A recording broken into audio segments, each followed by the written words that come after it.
straight rock and roll. No Rogaine in the propane flow. The chosen one, I'm the living proof. With the gift to gab from the city of truth. You know I jab, stab, and knock critics back. And I did not stutter when I said that. I'm going platinum, selling rhymes. I went platinum 7 times. Still they ill and wanna see us fry. I guess because only God knows why.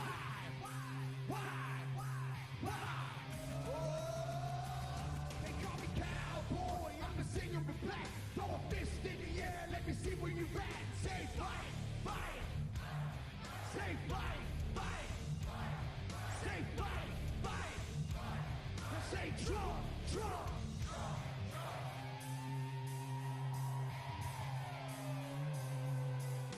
I like ACDC and ZZ Top. Won't see this beasties and the kings of rock. Skinner, Seeger, Lip, Corn, Stones. David Attico and the No-Show Jones. Yeah, pass that bottle around. Got the rock from Detroit, the soul from Motown. The underground, straight Detroit pimp. With tracks to Mac and slap back to back. Never gave no. That was some Kid Rock, if you guys remember him at the Republican National Convention. And here's the new song of the week. I've played yesterday. You liked. It's about baseball in America. Gonna get you, hit you, split you with a teeter. Gonna lick you, spit you, itch you like a skeeter. Gonna run the bases at the races, sweaty faces, no meter. Throw me that heater. I'm a baseball player, an American man, home of the free, in a God-blessed land. I can step to the plate, crack it off the field, make America great till you're all red pilled. Take that Cracker Jack, where you at, where you at? In the sun in your eyes, surprise, surprise, blue skies. Gloves closed, running home, ET phone, air zone. No meter, throw me that heater. I'm a baseball player, an American man, home of the free, in a God-blessed land. I can step to the plate, crack it off the field, make America great till you're all red pilled. Bases loaded, time imploded, gloves are folded, I'm here, yup, yup, yup.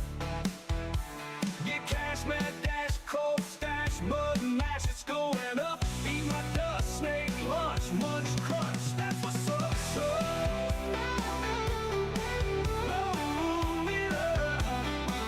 Blow me that heater. I'm a baseball player, an American man, home of the free, in a God-blessed land. I can step to the plate, crack it off the field, make America great till you're all red pilled.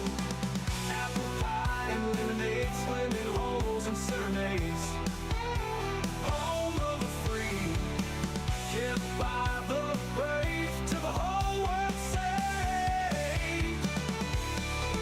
I'm a baseball player, an American man, home of the free, in a God-blessed land. I can step to the plate, crack it off the field, make America great till you're all red pilled. Make America great till you're all red pilled.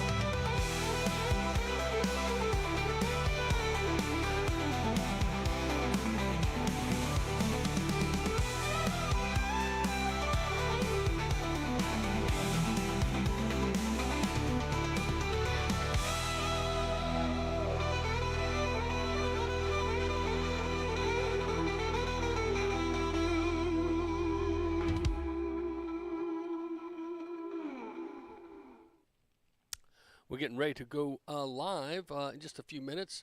And those of you guys, you'll catch this later if you're trying to get on Facebook. They're doing a slow launch for us, but we're still on Rumble, X, all our other social media sources. So, Facebook guys, you'll just have to join us when it finally does its loopity-doop. But you never know what's going on with Facebook these days. They have a problem with free speech and with conservative views. And it's a sad thing, as you try to just be a U.S. citizen, speaking your heart, your mind, practicing your constitutional rights. There's always those that say, no, I don't like what you say, so I'm going to use all of my money and power to deny you that freedom. And that's your Facebook, and that's a shame. That's a shame. It's almost a sham, if you will, because that's just not American. But you just gotta understand that's what they do, because I don't know. I think there's a fear in the liberal mantra right now. So if you'll just pardon me, what I'm going to do is just a reboot, and we'll see what happens. But they're always looking to do something to discourage and distract. About to come on live with a couple of stations here as the song kicks off here. Let's see.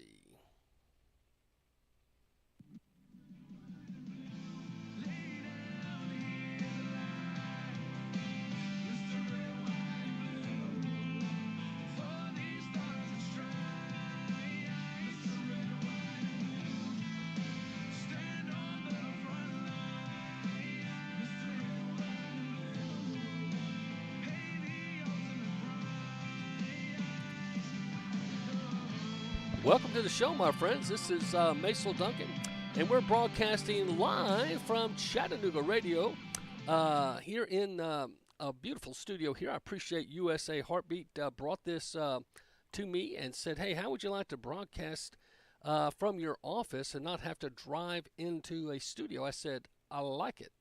I like it a lot. And so this is what we're often able to do here. And so we have been blessed to have this. So much is going on in the news. It just seems like it's a gift every day. When you look at the news cycle, you're going, wow, there's always something happening. And you just go, is there like a news gift outside just making everything better? I don't know. But we're excited about what God's doing. So let me just bring to you a couple of things. One being that we have found out that this is kind of new. I thought I'd play to kick off the show. You might enjoy. Kamala Harris was never Biden's border czar. Here's what she really did. The Trump campaign and Republicans have tagged Harris repeatedly with voter czar, according to Axios and other liberal media. This is the kind of thing that is playing out all over conservative media. I just want to do a little bit of record correcting. Harris was put in charge, as you said earlier, of combating the roots of immigration. She was not and is not the border czar. And the Biden administration did task Vice President Kamala Harris with the issue of migrant crossings, naming her the so-called border czar. I've asked her, the VP today, because she's the most qualified person to do it, to lead our efforts with Mexico and the Northern Triangle. So she has been appointed border czar. And actually, in her VP, it said here, this is Vice President Kamala Harris's, her social media page put it this way. President of the United States asked me to lead our diplomatic work with Mexico, El Salvador, Guatemala, and Honduras to address the situation at the southern border. We have to address the root cause of migration. It won't be easy work, but it's necessary. She posted that 3/24/21. That was Kamala's own words on her own social media.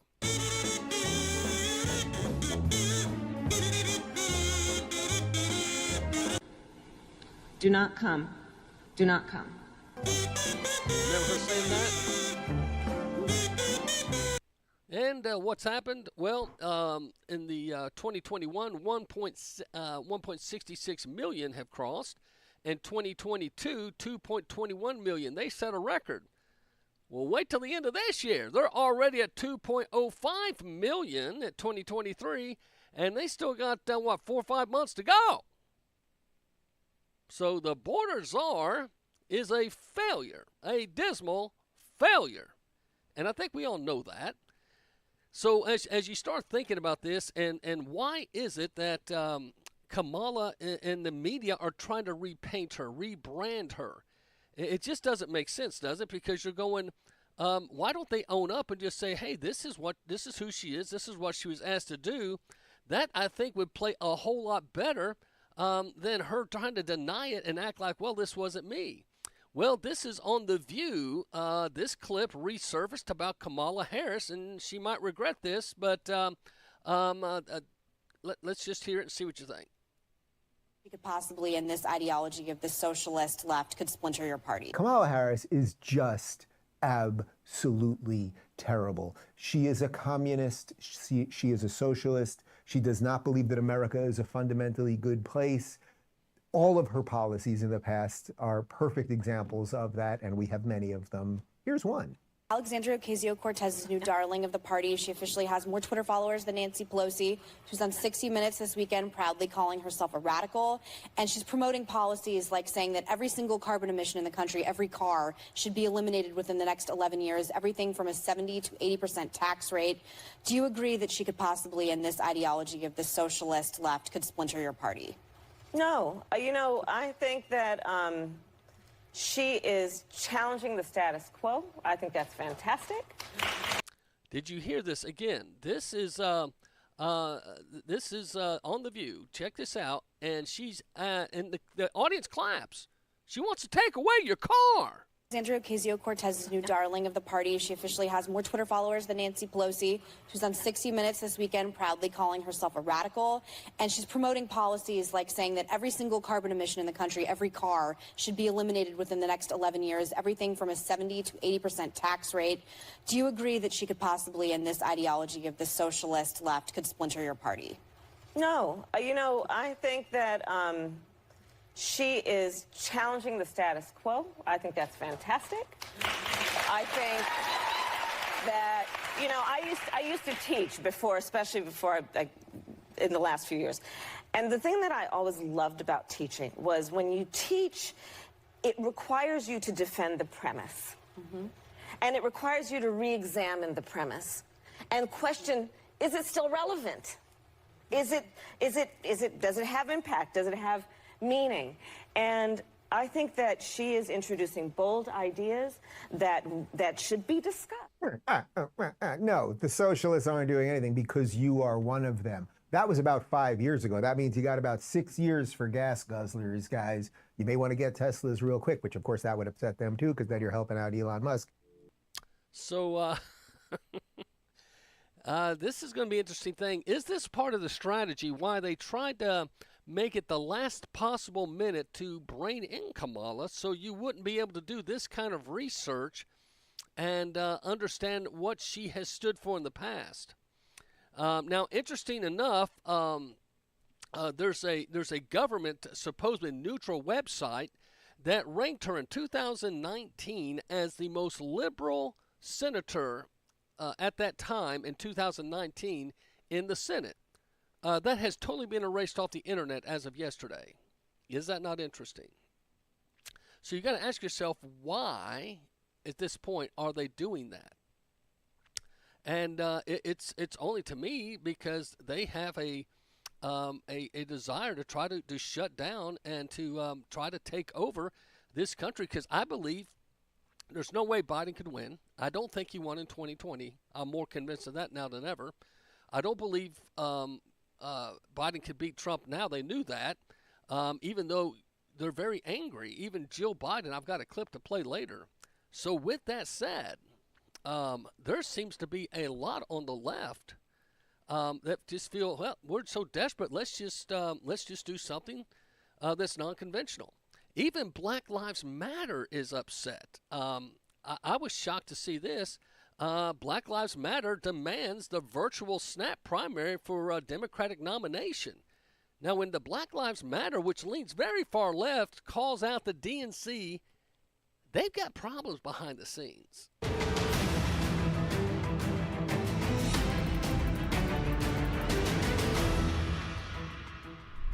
As momentum builds for Vice President Kamala Harris's bid for the Democratic presidential nomination, Black Lives Matter is demanding the party host a virtual snap primary across the country before the Democratic convention next month.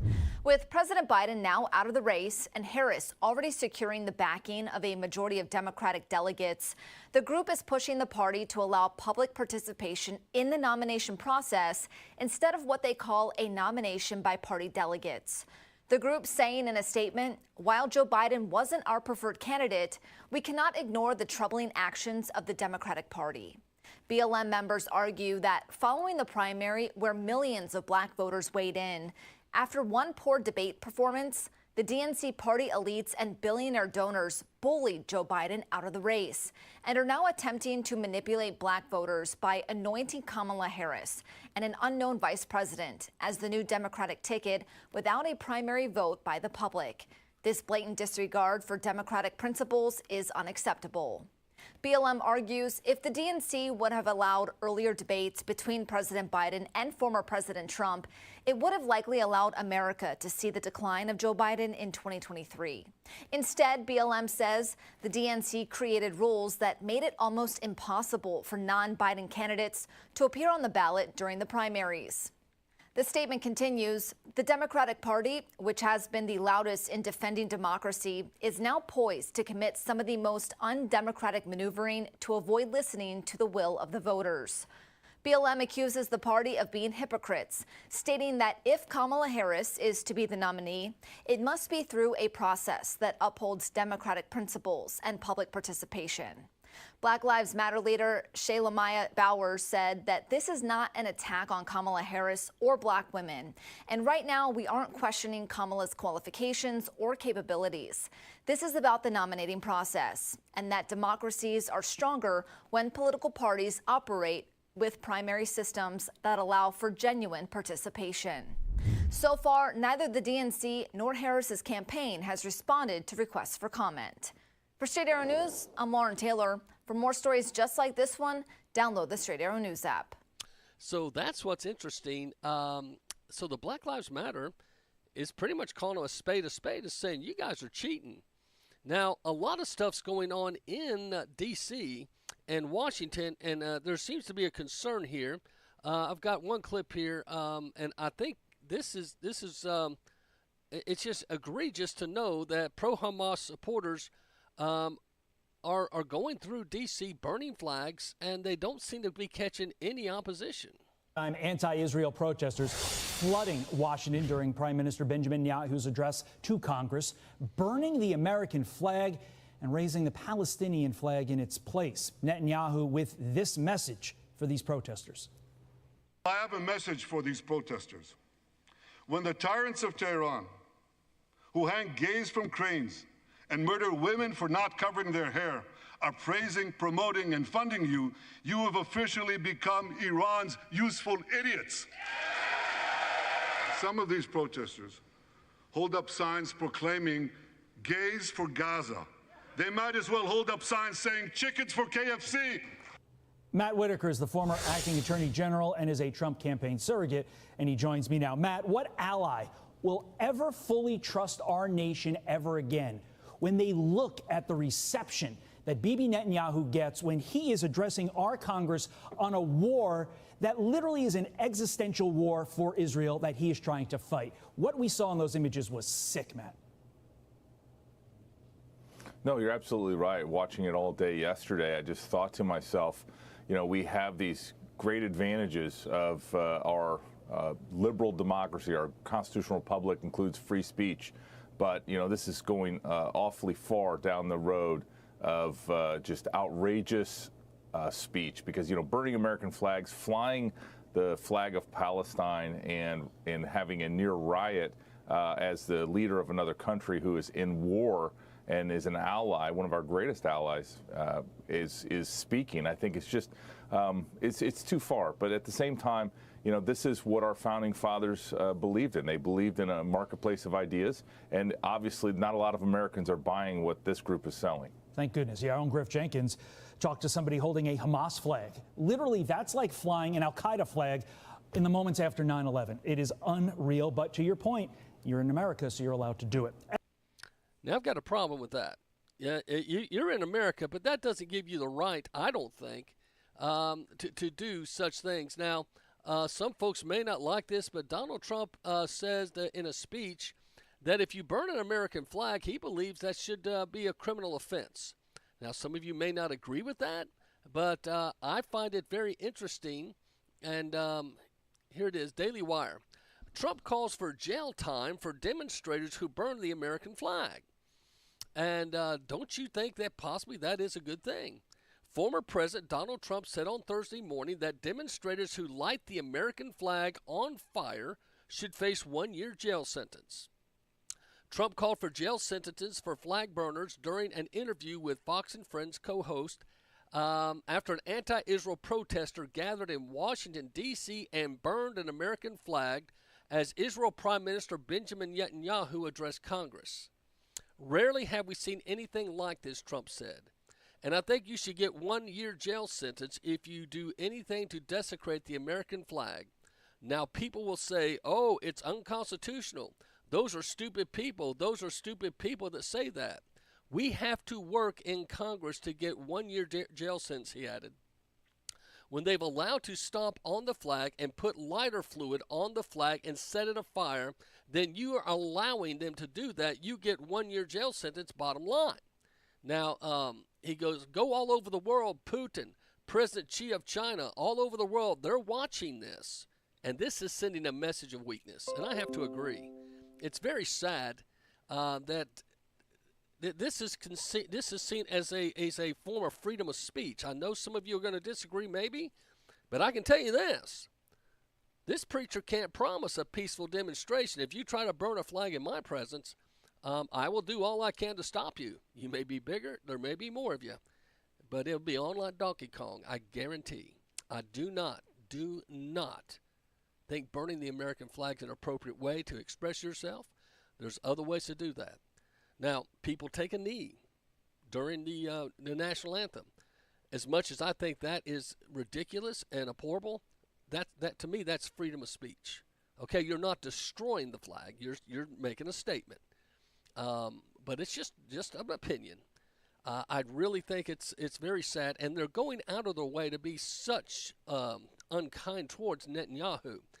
You may have heard this, but protesters at the place he was residing there in D.C. pulled all the fire alarms, let loose maggots and roaches in the lobby, and did all kind of destructive things. And yet, that's considered freedom of speech. No, my friend, that's vandalism. That is, to me, hostile, and I think that should warrant some, I'm hoping, some jail time. But we'll see. You know, if you can put a lady in prison for praying at an abortion clinic, and there's a 75-year-old lady right now spending 2 years in jail. Her crime? She was praying in an abortion clinic. Now, she was asked to leave, and she refused to leave. Okay, slap her on the wrist. Give her a fine. Put her at home confinement. She's 75 years old, but that judge made fun of her when her husband asked for leniency. She basically said, pray to your God.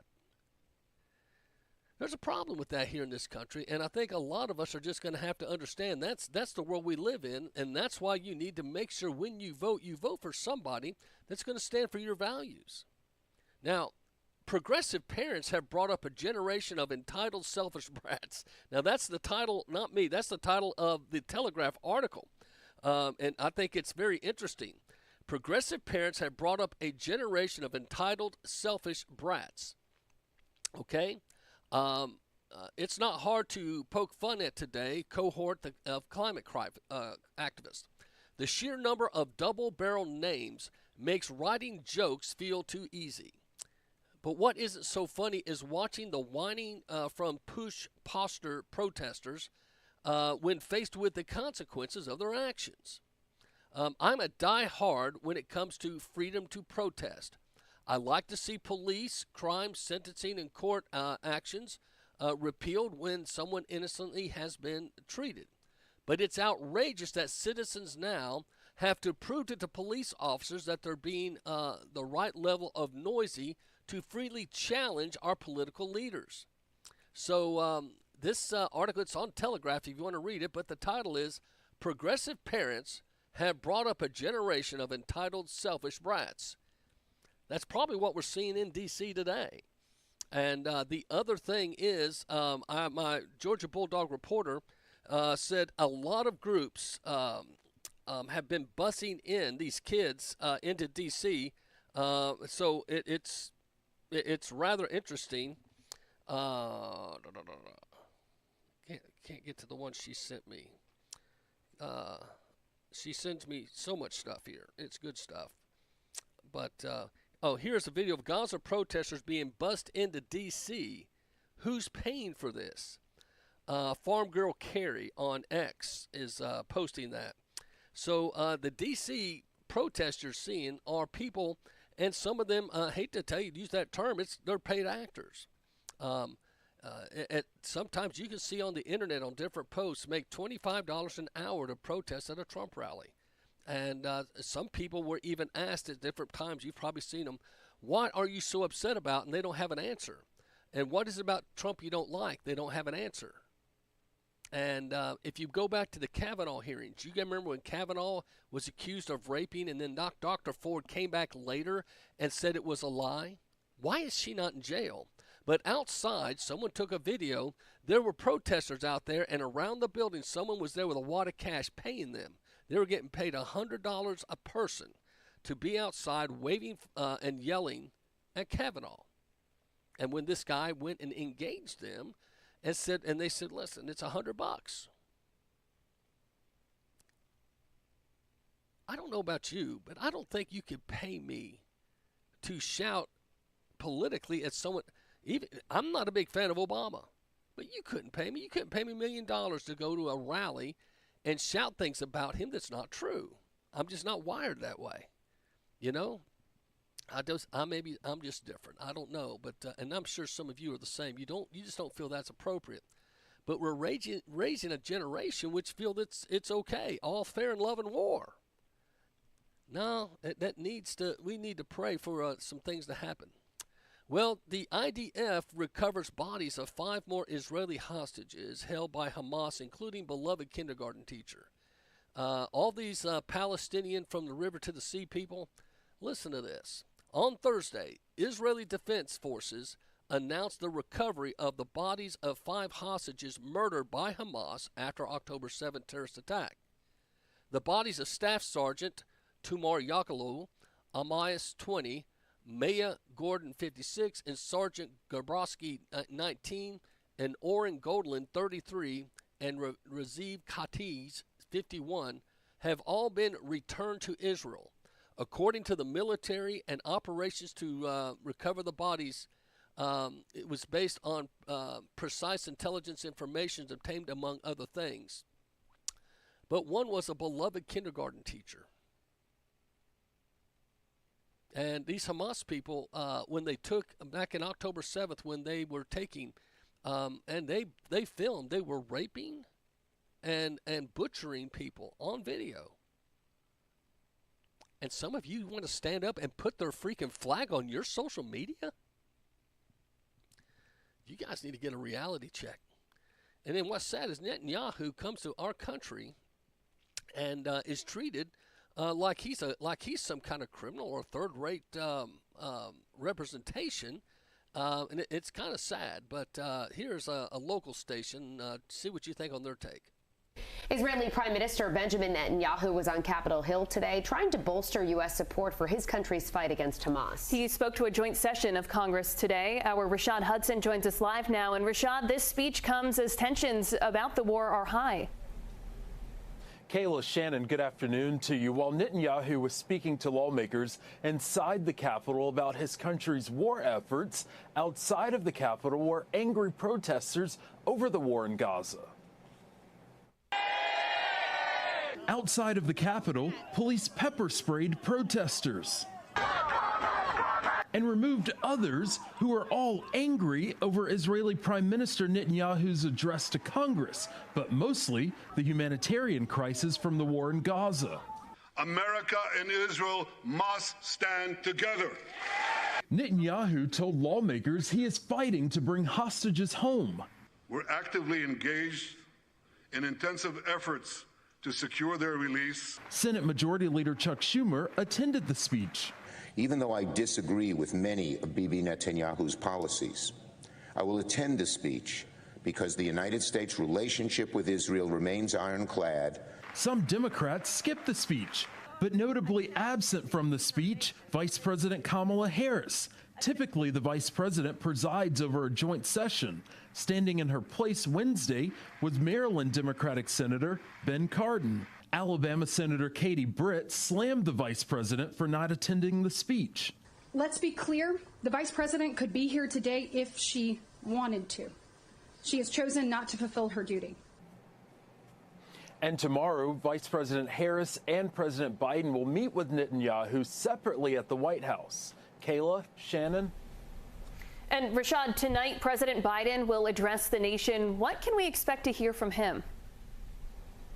Yeah, the White House says first that this has nothing to do with the president's health in terms of why he's not running for re-election. We can expect him to talk about the road ahead, his accomplishments that he still plans to do before leaving office, such as the economy, and we're also expecting to hear from the president about the plans to help end the war in Gaza.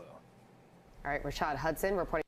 So what we're seeing here is Netanyahu addresses Congress and vows to achieve a total victory. But what is interesting, if you go back and listen to his speech, he basically gives a history lesson and helps maybe the next generation, this younger generation, go back and understand biblically and historically why we have a partnership, an alliance, if you will, with Israel.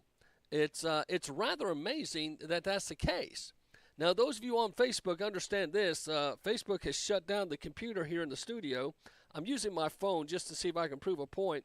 There'll be one hack, but they tried to limit me from broadcasting to a group, trying to limit me just to friends. I'm just messing with them. We'll see how long they let me stay on. But go to Rumble. You can go to Rumble or X. Go to MacilDuncanMedia.com. You can get all my. I'm carried on many other platforms. Facebook's just one of many. But anyway, we'll see what's happening. And don't forget, Michael Carter from the 700 Club will be on my show from 5 to 6 today. And it'll be a great opportunity for you to hear a man that's battling cancer. He's a strong Christian man, works for the 700 Club. And the reason I asked him to come on is, one, so we can pray for him. But there's a lot of people that wonder, why do Christians go through tough times? That's a good question. Because, you know, sometimes you wonder, hey, if I'm living a good life, why do things happen to me? Now, we're having a month of prayer and fasting at our church here in July. And my wife fell and broke her ankle at my parents' house. She just found out today she has a double ear infection. And we were talking, you know, it's amazing. Every time we have a fasting and prayer time, one of us gets attacked in a way we feel from the enemy. Some others say, oh, it's just all a bunch of coincidence. Well, I can tell you, every time we announce our prayer and fasting at our church, there's always something or there's always an issue. But we can't run from that. You know, you live through prayer. You live through faith. And one of my favorite verses I keep here in front of me is, do not be conformed to this world, but be transformed by the renewing of your mind. Romans 12:2. And that's the thing. We're battling for the mind, my friend. The mind of our young people. As you start looking at what's going on in the education system, what's going on in media, it's obvious that they want the kids' minds. And what we need to do is be very vocal and very persistent. I was thinking about this the other day. I'm a former youth pastor for 18 years.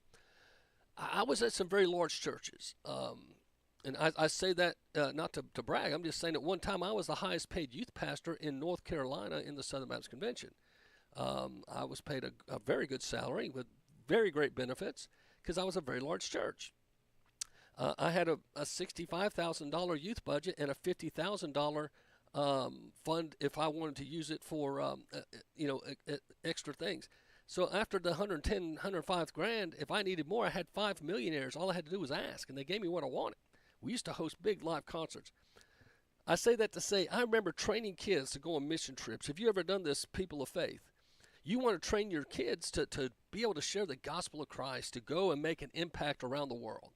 And that's good. And we'll send our kids over to other countries or other states or up north, because Yankees are lost. But I'm kidding. We'll send folks, and we'll train our kids to want to engage people for the gospel of Christ. So understand, with that kind of passion, if you've been in that environment, that's what they're doing. That's what you're seeing in D.C. These are kids that have been indoctrinated, trained, if you will, to believing the beliefs they believe in. And they feel they're actually doing, some of them feel like they're doing the service of the country, if you will, freeing them from some oppression. They've been taught to believe that America's history and past is some bad thing.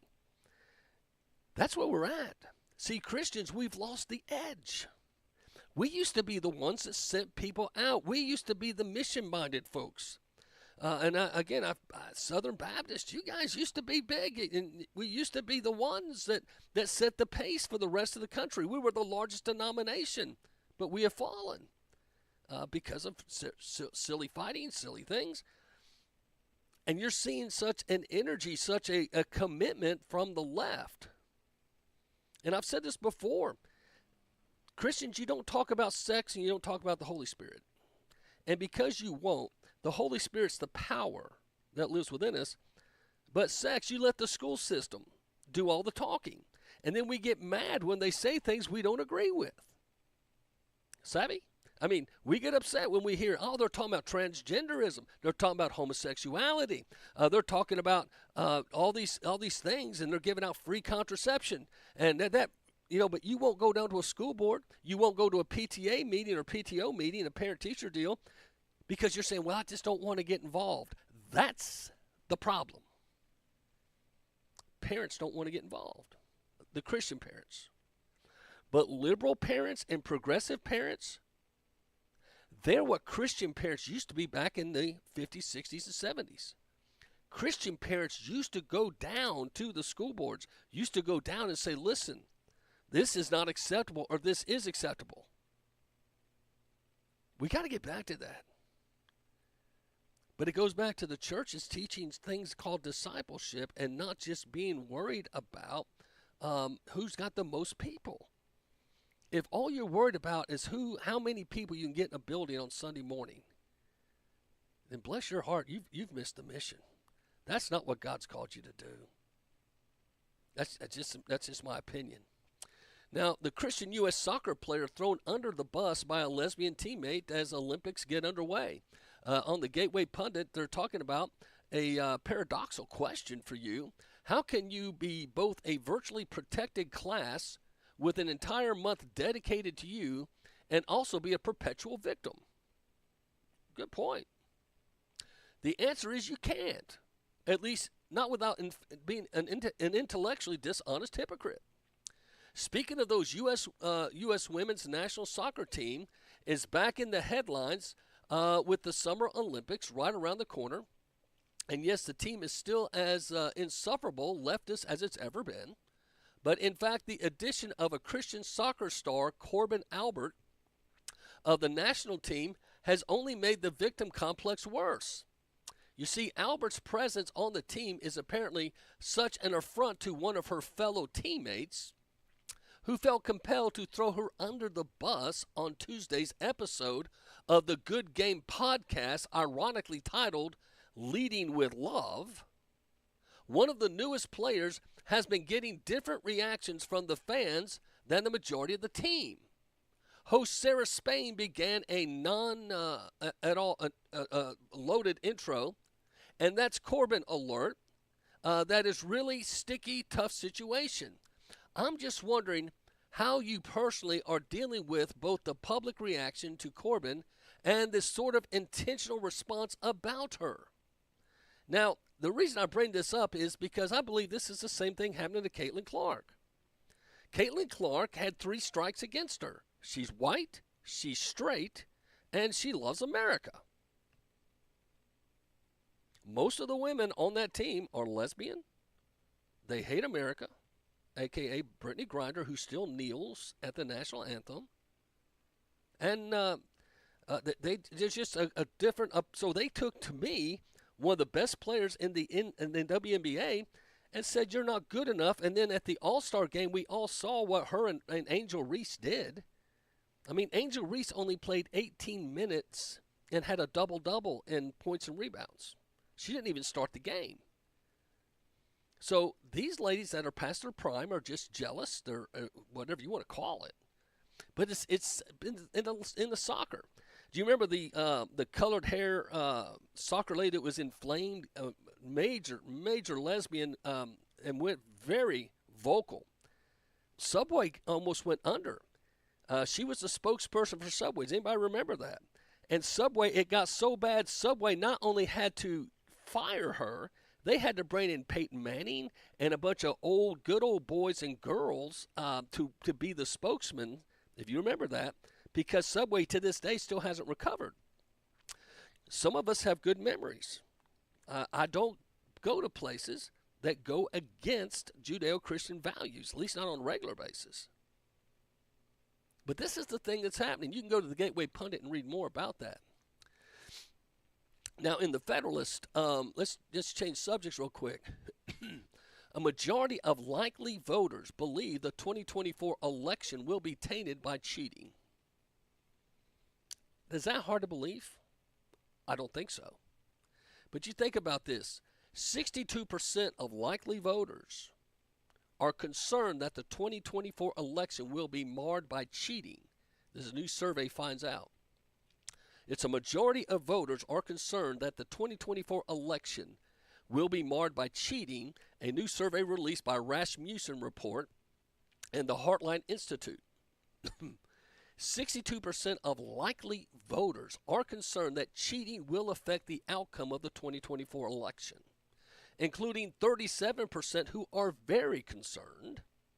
And the survey found when broken down among presidential preferences, 83% of the voters who claim they voted for former President Donald Trump in 2020 are at least somewhat concerned and cheating will affect the outcome.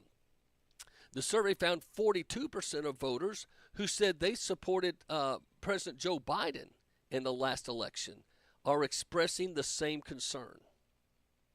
So it's Democrats and Republican voters that said we got a problem coming in 2024. Now look at the shenanigans that the Democrats have already pulled.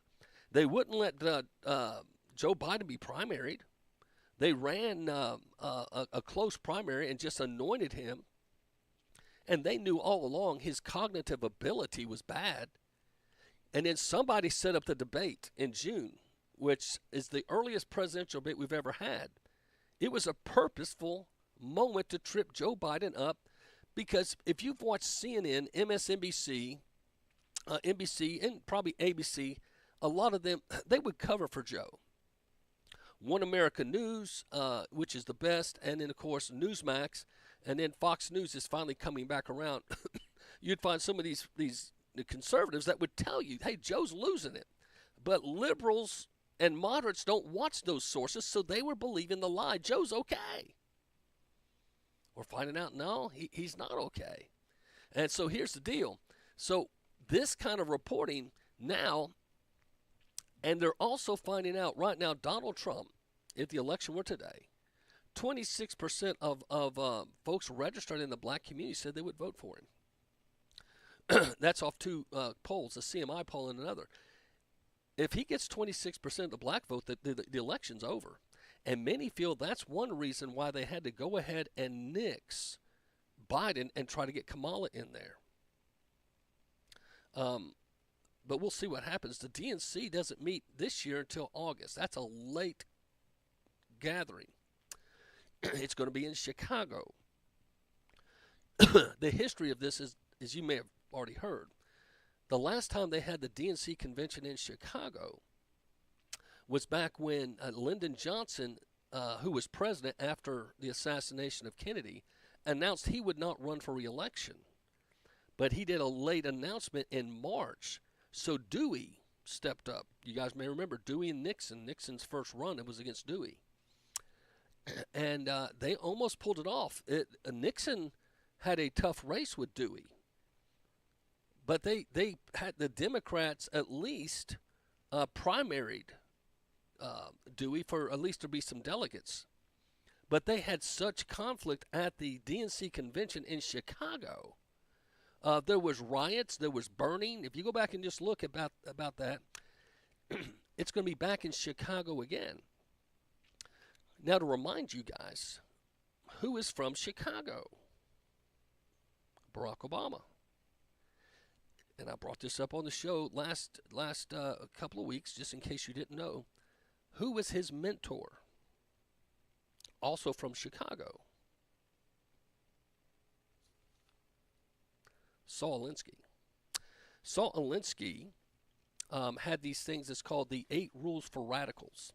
He wrote a book, and you may have heard of the book. It's called Rules for Radicals.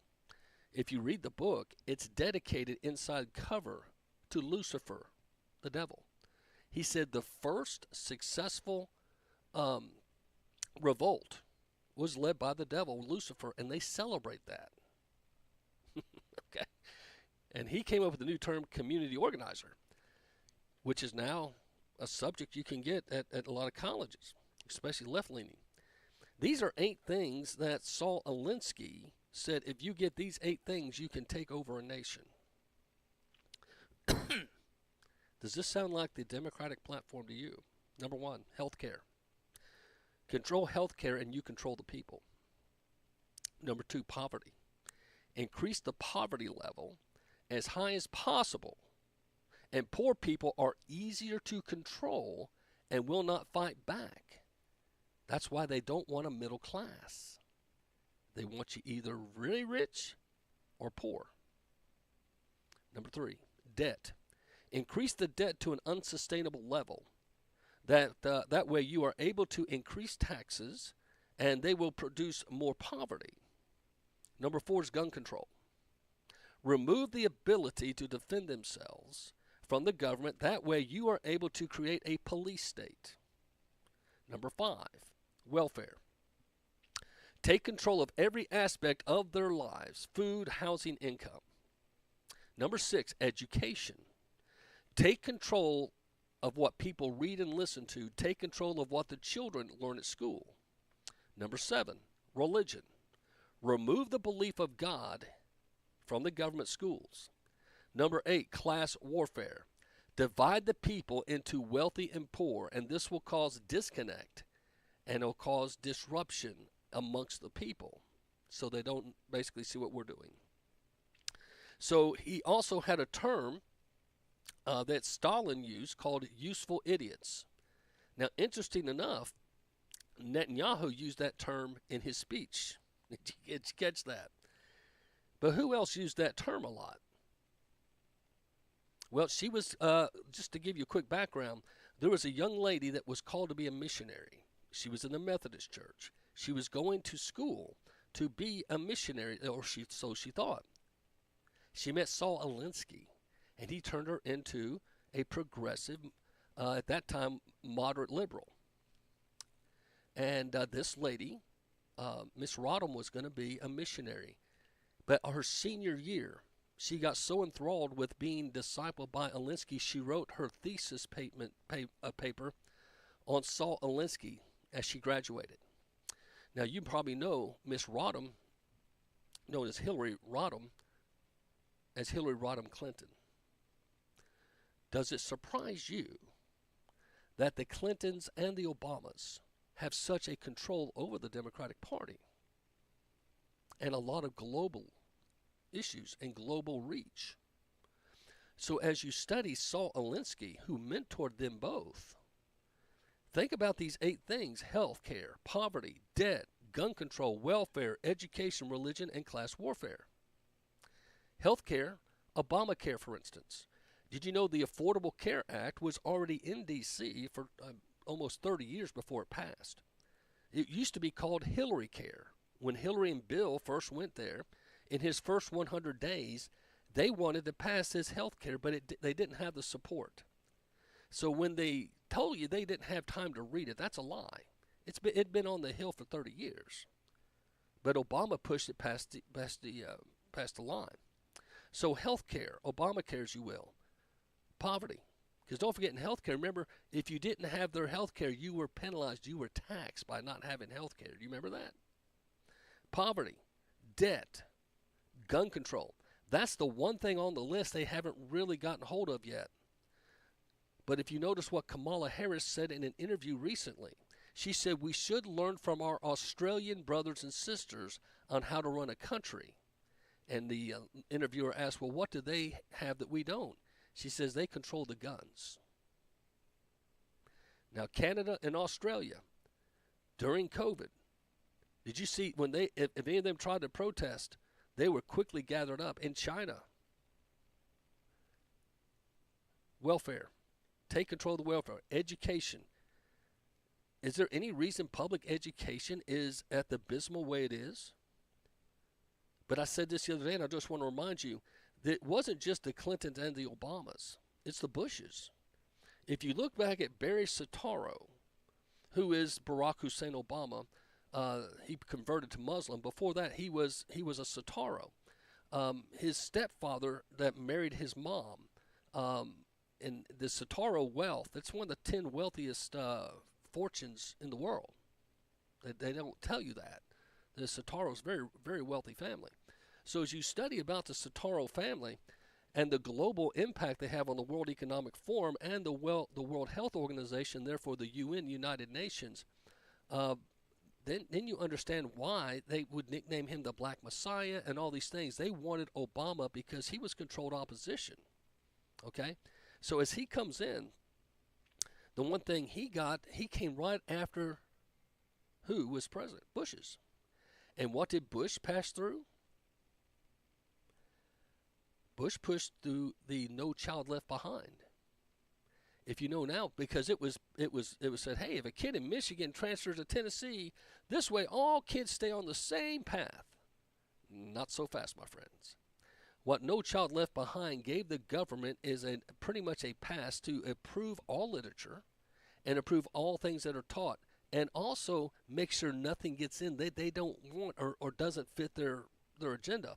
Because if you don't go by them, you don't get the federal funding.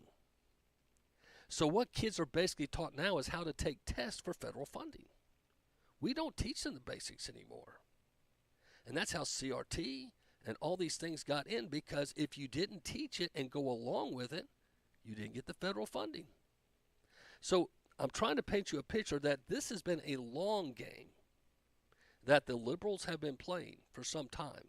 They started with the higher courts, they worked their way into upper education, and they've worked their way down to what's being taught in today's preschool is so egregious. But it's been acceptable over a path of time.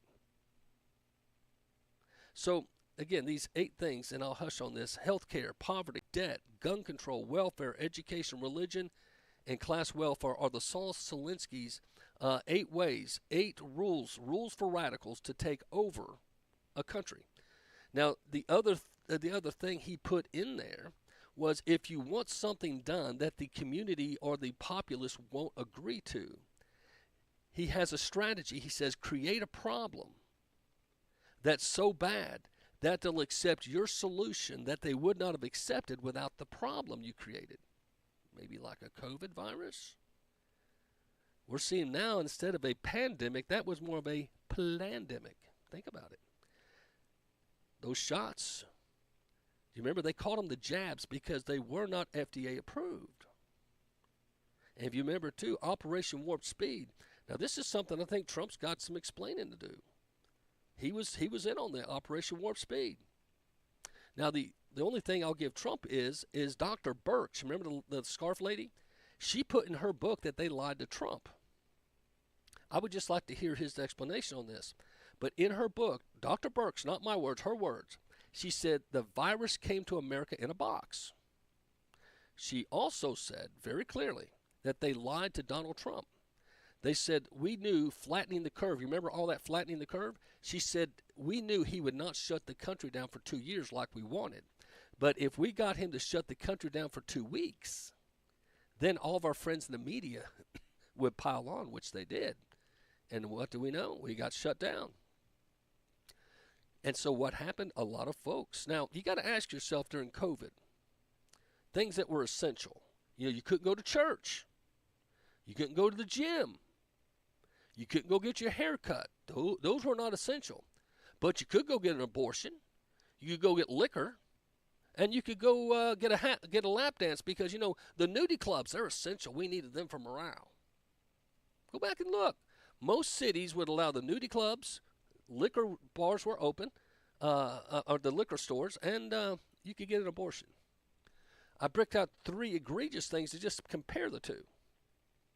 They wanted us to be depressed, discouraged, and defeated, just like they did to the January 6 prisoners.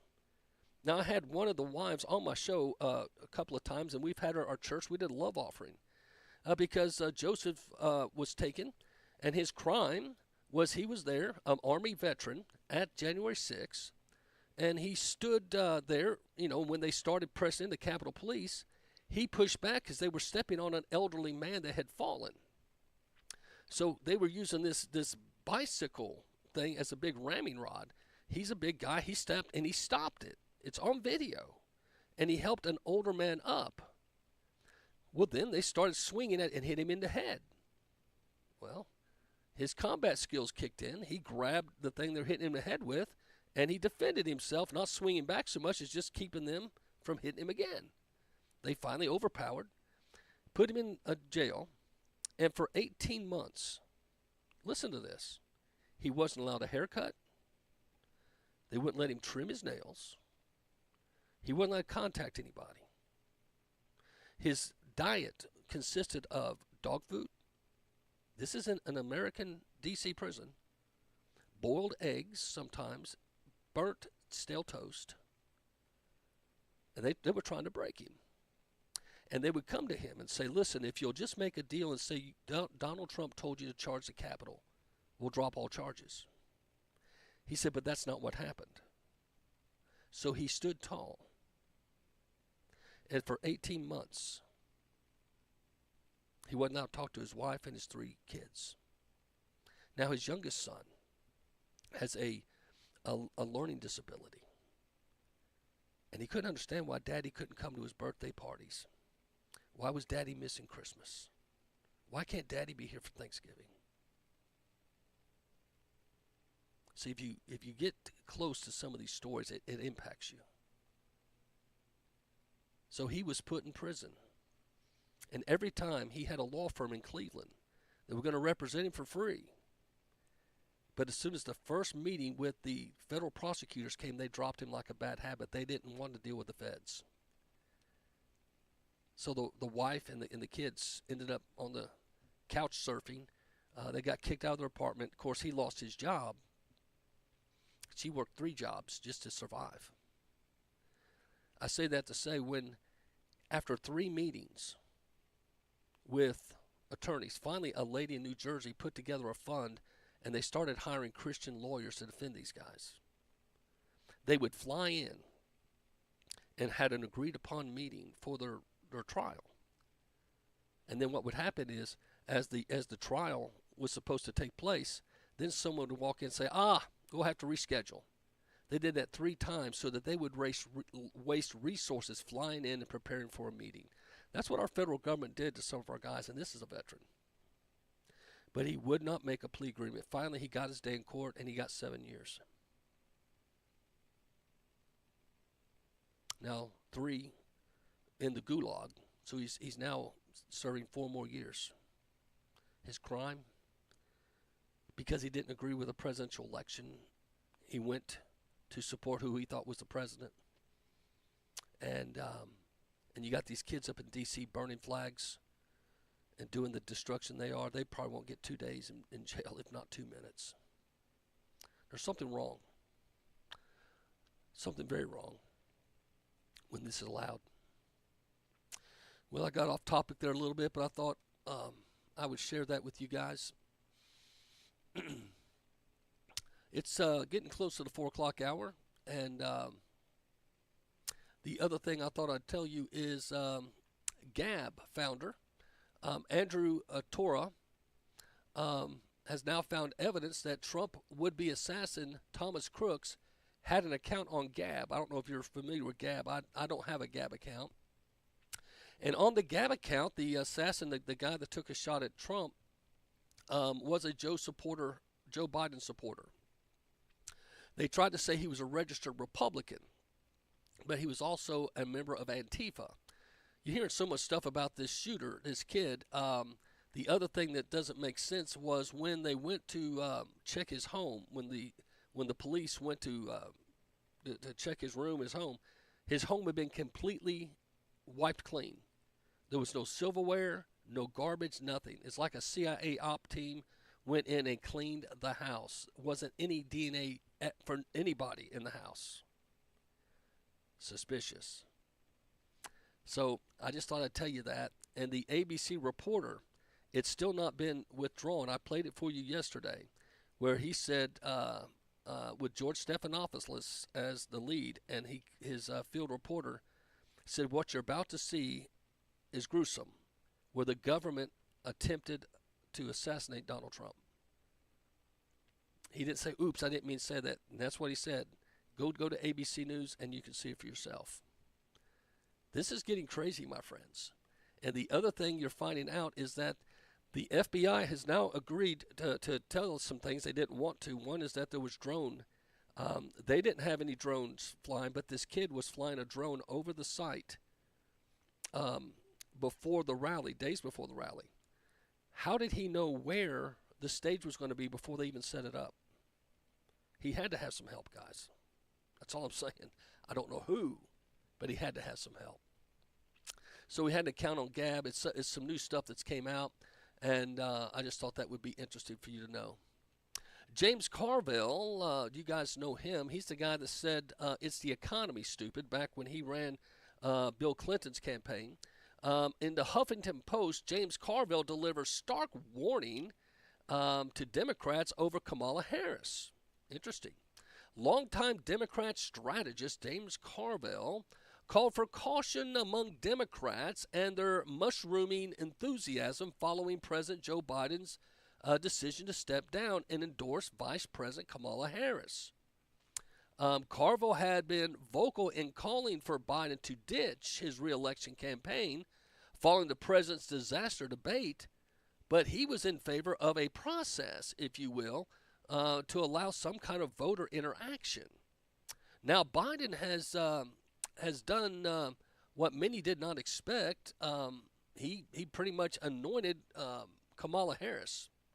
There are about 10% too much Trumpism going on, and it's going to be a very difficult race, he said. It's going to be very close, and I understand that people are feeling a lot better and excited, but the excitement has to be tempered with realism. The realism is she has a tough campaign going on because she has no experience. Now, the other thing I think I shared with you, there's a nonprofit group, and it's called, what's it called here? GovTrack. And this group has a website, and they track all the voting records of people in D.C. Well, as of this morning, Kamala Harris's voting record's been scrubbed. The website erases pages showing Kamala Harris was the most liberal of all 100 senators in 2019. A matter of fact, GovTrack reported that back in 2020, that the previous year of 2019, Senator Kamala Harris was the most liberal and had the most liberal voting record because she leans very to the left. She's very progressive. She's from California. You know all that. And so that has been scrubbed, and that is not sitting well with a lot of people, even some Democrats, thinking, why the mystery? Why scrub the history? Well, the Daily Wire goes on to say the media desperately tries to turn a mediocre Kamala Harris into a star. You know, have you noticed now? I'm With Her has been all over this stuff. Yeah. So anyway, there is one indisputable strategic advantage that Democrats possess. It's that not only that really have a political party in transitional sense, they seem to have a cult. Now, this is the Daily Wire.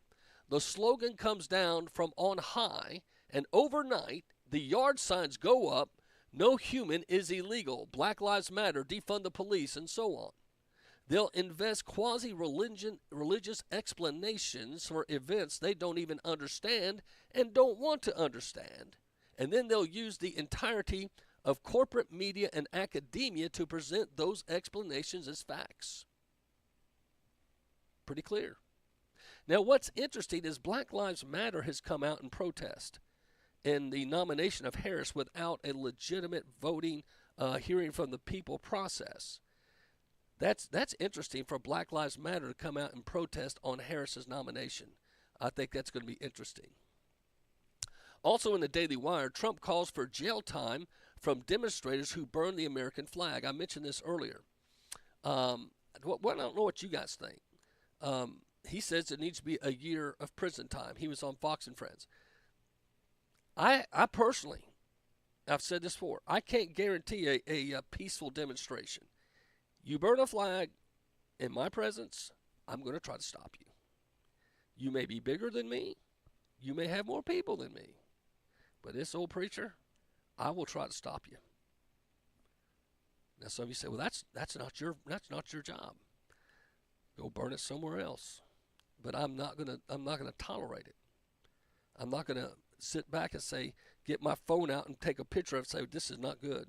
At some point in time, as Americans and Christians, you've got to take a stand and say, that's not acceptable behavior.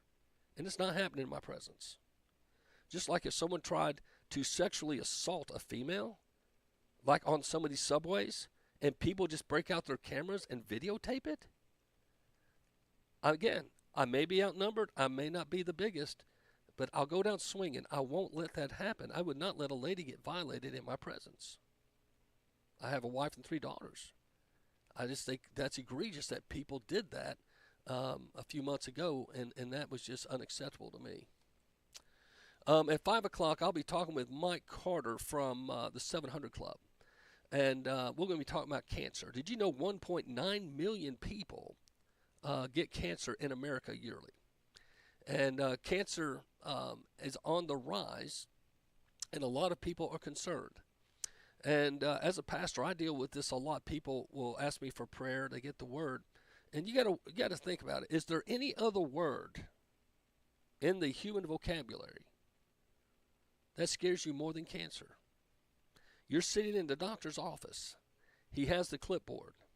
He may say you have, arthritis. Okay. You have hip issues.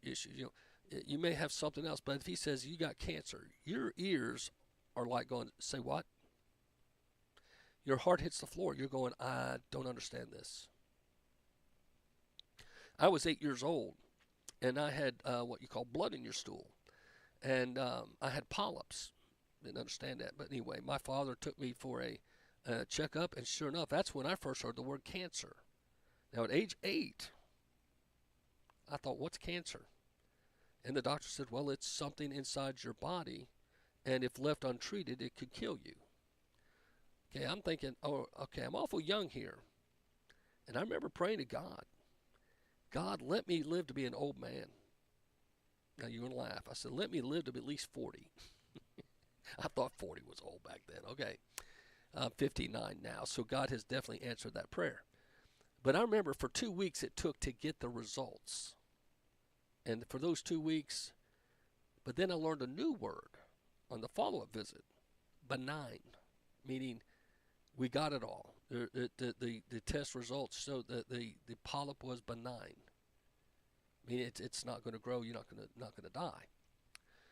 There's a lot of people, though, that get the bad news. And my friend Mike Carter, who works for the 700 Club, his wife Jolene calls in every Wednesday.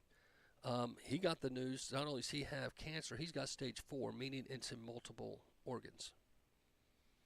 And I'm going to let him tell his story. But I'll tell you what, it's an interesting thing when you deal with that fact, because I hear this a lot. Why does God let bad things happen to good people? That's a good question. You know, God allows things to happen sometimes to us that are the believers so that others outside the faith can see how we handle things. That's not always easy to do, because sometimes when we see a problem or a crisis, our heart sometimes is like, well, God, I am, I don't feel like I can handle this. I've seen many times when I've gone up to the hospital to pray with people. Hey, pastor, if you're listening, or Christian, you want to be, I have people tell me all the time, Macil, I don't have a ministry.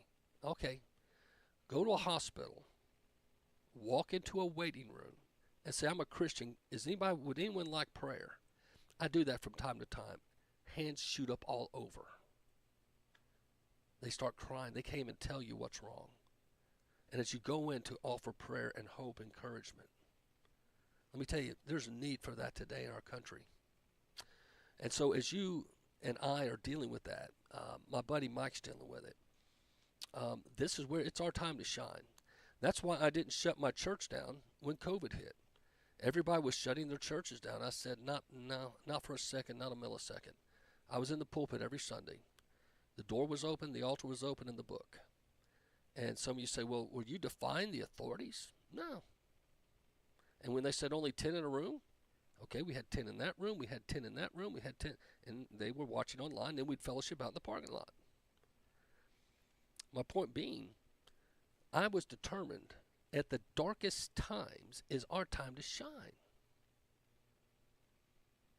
See, Christian, you and I have a responsibility. Jesus told us two things. We're to be salt and light. Salt is a preservative. We're to protect the culture. Just like in Jesus' day when they were fishermen and they would go out and fish, they would pack the fish with salt so that they can make it to market. They didn't have refrigeration. And that way the fish would go from the boat to market, and they would last throughout the day for people to buy the fish, so everyone makes a little money.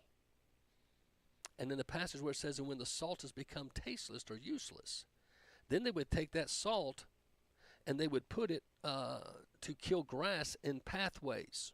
That's the last use of the salt. But salt is a preservative. And when Jesus said, because he was speaking to a lot of fishermen, you're to be salt and light. We're to be a preservative to this culture. That's why I believe we are to be involved in political things. We are to vote. We are to, at times, state the Christian objectives and our concerns. We don't have to do it unkindly. We don't have to do it in a militant way. But we can do it in a way, especially with the power of the God behind us and the Holy Spirit, that can make a huge impact. Do you know how many congressmen, commissioners, there's people all over the city of Chattanooga that text me prayer requests. It's very confidential. I even had a police chief ask me to meet with him. He said, Pastor, I'm starting a new, and I need help. The image of this office is horrific. And so I met and prayed with him for a regular basis till he got his feet under him. And I don't say it to brag, I'm just saying, when you get known as being an engager in your community, don't be too surprised when people start calling you and saying, hey, would you help me? Would you pray for me? Because whether you like it or not, our congressmen, our senators, I've had Senator Blackburn on my show before, and I met her at the Lincoln Day dinner a while back, but we've met at some pro-life events, and she remembers my name. One, I've got a goofy name, Macil, but two, because I always tell her I'm praying for her. She says, you know, that means a lot to me, Macil, that you pray for me. Greg Vidal, great guy. Probably the most strong. He's probably the strongest Christian in Nashville. Chuck Flashman, my congressman. Lots of good ones. I'm not going to say a bunch of names because then Senator Gardenhire, he had me actually come up and do the prayer after COVID. I was the first one to pray in the rotunda in Nashville. I guess all the other pastors were afraid. I don't know, but I did the opening prayer. And this is shocky here. I'm just diving off my agenda here just for a second. I said a prayer. I said, Lord, help us not to be Democrats or Republicans just for a minute. Can we just ask you? And I just said some kind words to him. When I got done praying, I kid you not, this is right after COVID, mind you. Democrat and Republicans were coming up and hugging me, thanking me for a kind prayer. So I go to the back and I said, hey, man, can I take a selfie? And the guy said, Pastor, after that prayer, you can take as many as you want. I said, what do you mean? He goes, a lot of the prayers we get up here, they're praying down to us, or they're on one side or the other of an issue, and they're praying kind of harsh words. He goes, we haven't had a prayer like that in some time. I'm not saying to brag. I'm just saying when people know we care, and they know we love them, in spite of maybe disagreeing with us, it goes a long way. And it's important for us. Now, I lean very right. I'm a very conservative person. I'm pro-life, etc. But I'll build a bridge with anyone that saves babies and protects the life of the babies. And I'm very anti-human trafficking.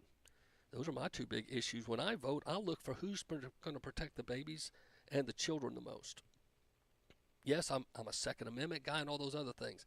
Usually, whoever protects babies will protect the guns and other things. But I just ask you and challenge you, this upcoming presidential and elections, try not to vote party. Now, the GOP get mad at me all the time. Some of them have actually sent me some fussy messages. I said, listen, I'm telling you right now, if a pro-life Democrat was in my area and I felt they were more Christian, then I would vote for them. I don't have a problem. And that just because I'm not committed to a party. I'm committed to Christ. And by being committed to Christ, I want to be salt and light. And I hope that commitment to Christ impacts others. Just as vibrant as those kids are in D.C. right now burning flags, I want to be that same intensity building the cause of Christ. I don't know if that makes sense or not. I'm sorry, I didn't mean to get too much into all that. There's a lot to be discussed. By the way, there is an experimental drug that could change the field of cancer. You can go to the NPR report, and this has actually been tested with 100% approval at the moment. This was back in 2022 in a very small trial done by doctors in New York, Memorial Sloan Cancer Center. Patients took a drug called Dortalimab, D-O-S-T-A-R-L-I-M-B. I'm butchering the name. For 6 months, and the trial results in every single one of their tumors were disappearing. 100% approval. So it's a D-O-S-T-A-R-L-I-M-A-B. Ask your doctor about it. It's D-O-S-T-A-R-L-I-M-A-B. Now, the other report I was given was that there's other kind of things that help cancer. Some it's been through certain diets and certain foods. There's actually some that there's certain things that grow in the ground when you eat the roots. You hear all this stuff. I don't know what's true. I'm not a doctor, okay? But when I saw that report that was in an NPR, and Dr. Hannah Sanoff of the University of North Carolina, you start seeing names like that and institutions like that. You're saying, hey, this must be a real drug. I bring that up because Biden mentioned in his speech last night that he wanted to help cure cancer. And I thought that's an odd thing. He's got 6 months. Many call that a lame duck because, he's now not running for re-election. But I see that possibly what he's going to do is, and this could be interesting, is he's going to leave these next 6 months, and maybe he's thinking legacy now. He's probably thinking, I don't have a lot of time left. I've been known as the mumbling, bumbling guy. I've been mocked and made fun of. There may be something he knows that we don't know. And you think about it, if Joe Biden knows that there's cures for cancer. Now, understand this, the thing I've heard from some people is that Big Pharma doesn't want those cures released. And you may say, why? Because if you and I had cures, we wouldn't go to the doctors and they couldn't cha-ching, cha-ching, cha-ching all the visits, all the medicines that just slow it down or give you these long lives of misery. They make more money that way, savvy? So evidently, it's kind of like in the combustion engine situation. Did you know Ford bought patents for several engines? Some can get up to 100 miles to the gallon. But Ford and the gas companies said, hey, if we allow that, it's gonna hinder our business, because if you have a car that goes that long, the gas people are saying, hey, that's going to put us out of business and hurt us with the repumping.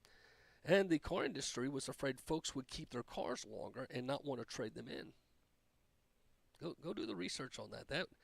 You can see all the engines. There's several of them, and they're online now. You can go see. But there's one engine coming out that runs on water. And right now it's said it could overtake the aquatics, the boating, and the jet skis, etc. Can you imagine if you had a jet ski or a boat that could just run through filtered water? You have this engine, and it filters lake water or ocean water, and you can evidently just go all day with it. But it's very expensive right now. These kind of things, they're out there. With that said, there's many that feel there are cures for cancer, but the patents have been bought and people have had to sign NDAs. Don't know. But for Biden to bring it up, the only reason it made me go, wow, what if Biden has a way to say, hey, because right now, I'm going to be honest with you, I was challenged by a friend. Can you name 3 things Biden's done that you can say you're happy with him about? As of last night, I said I couldn't, but there's one thing. He did admit before I think they were ready that COVID was over. Do you remember in that interview? And he was walking with that guy, and the guy asked him, I think it was from NBC, when will COVID be over? And Biden announced, COVID's over now. And when he said that, whether it was a snafu or not, it blew the narrative. It was done. So that's the one thing you can thank Biden about as a conservative. He stopped the COVID mandates and stopped COVID from being such a fearful thing. Now, there's nothing else I can think of, and I can't think of anything Kamala's done, and I really have thought about this. But, hey, if you know of something, please send me a word. Maybe there's something I've missed.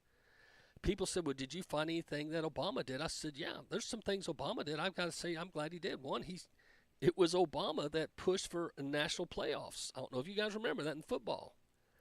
And I think he helped do that. I think he helped push for playoffs.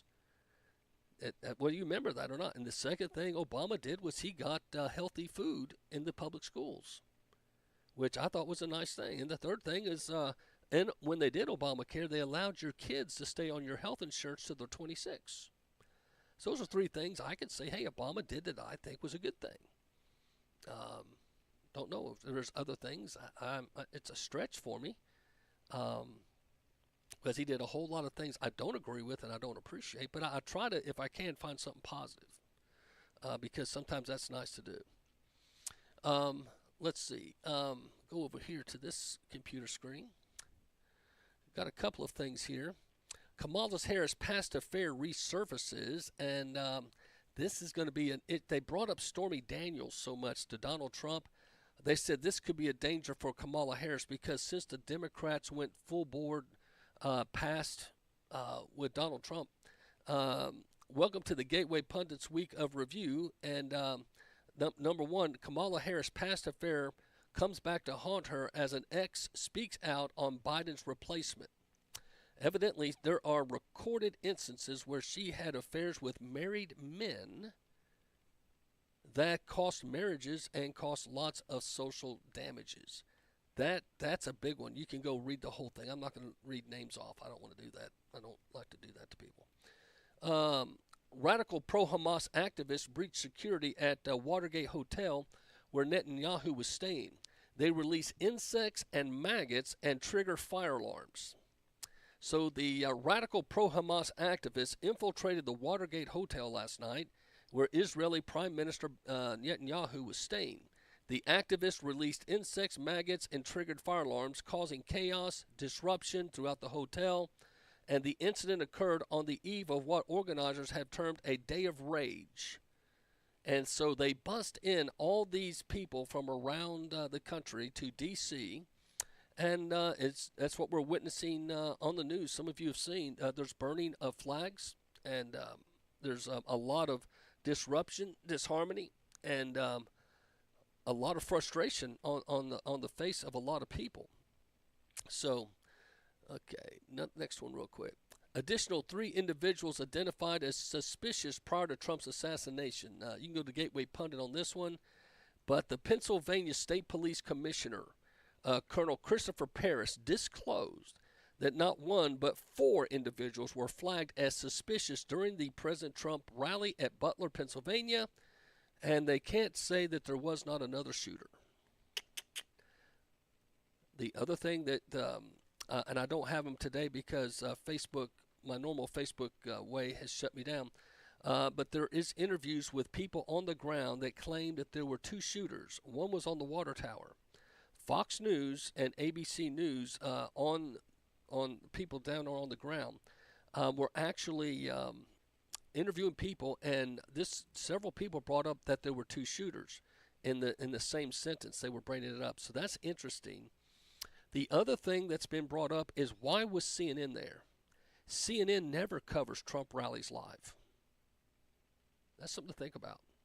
Why was CNN there? Were they given tips? Because, when Roger Stone's house was raided at 4 in the morning, the FBI, somehow CNN was there. Nobody else was. On several different moves by the FBI, CNN, their little darlings, always seem to be there. And by the way, it makes me feel so good, I'm sure it does to you too, that the FBI's taken over the investigation. Have you ever noticed this too, when there's a shooter? Here's the song sheet. Lone, there's bombs in their home or their cars, and they're psychopaths. But they don't want to connect any dots. The problem with this particular one is so many people had their phones out and were taking photos and catching other information. For instance, there were 8 shots.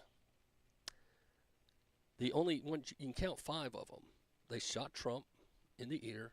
They shot and killed the fireman, and they wounded 2 others. And if you have the broad camera view, they shot and into the speakers fell a stray bullet. But there's 3 bullets unaccounted for by either one or the other shooter. Many feel they took 3 other shots at Trump, and they didn't connect. Now, the reason I bring that up to you is because when George Washington was a general, and he was fighting against Indians, one of the famous chiefs made a statement that they told their warriors to fire upon and take out the white-haired chief, because if they killed him, they thought the army would retreat. And at the end of that battle, and I don't have all the names, but go look, George Washington had like 8 bullet holes in his coat. And because nothing penetrated him, but his coat had 8 bullet holes from that one battle. I believe God's hand was on Trump. Now, I know some of you may disagree with me, but if you look at the slow-mo replay, if he hadn't turned his head, I mean, his brains would have been all over the place. So that was interesting. So the Pennsylvania State Police Commissioner, Colonel Christopher Paris, has got a lot of stuff. You might, because the FBI, he's given us a whole lot more than the FBI has. I appreciate Colonel Paris. And the other thing he said was, when they went to the house to check on his where he lived, the kid, they had wiped the whole house down. Somebody had gone in, and then all DNA evidence is gone. All the utensils, the trash, all countertop, everything had been wiped down. There was absolutely no DNA, not even parents, anybody's in the house. That was definitely a government scrub job. And why, if the kid acted alone? Got to ask. Interesting. Let's go to this one here.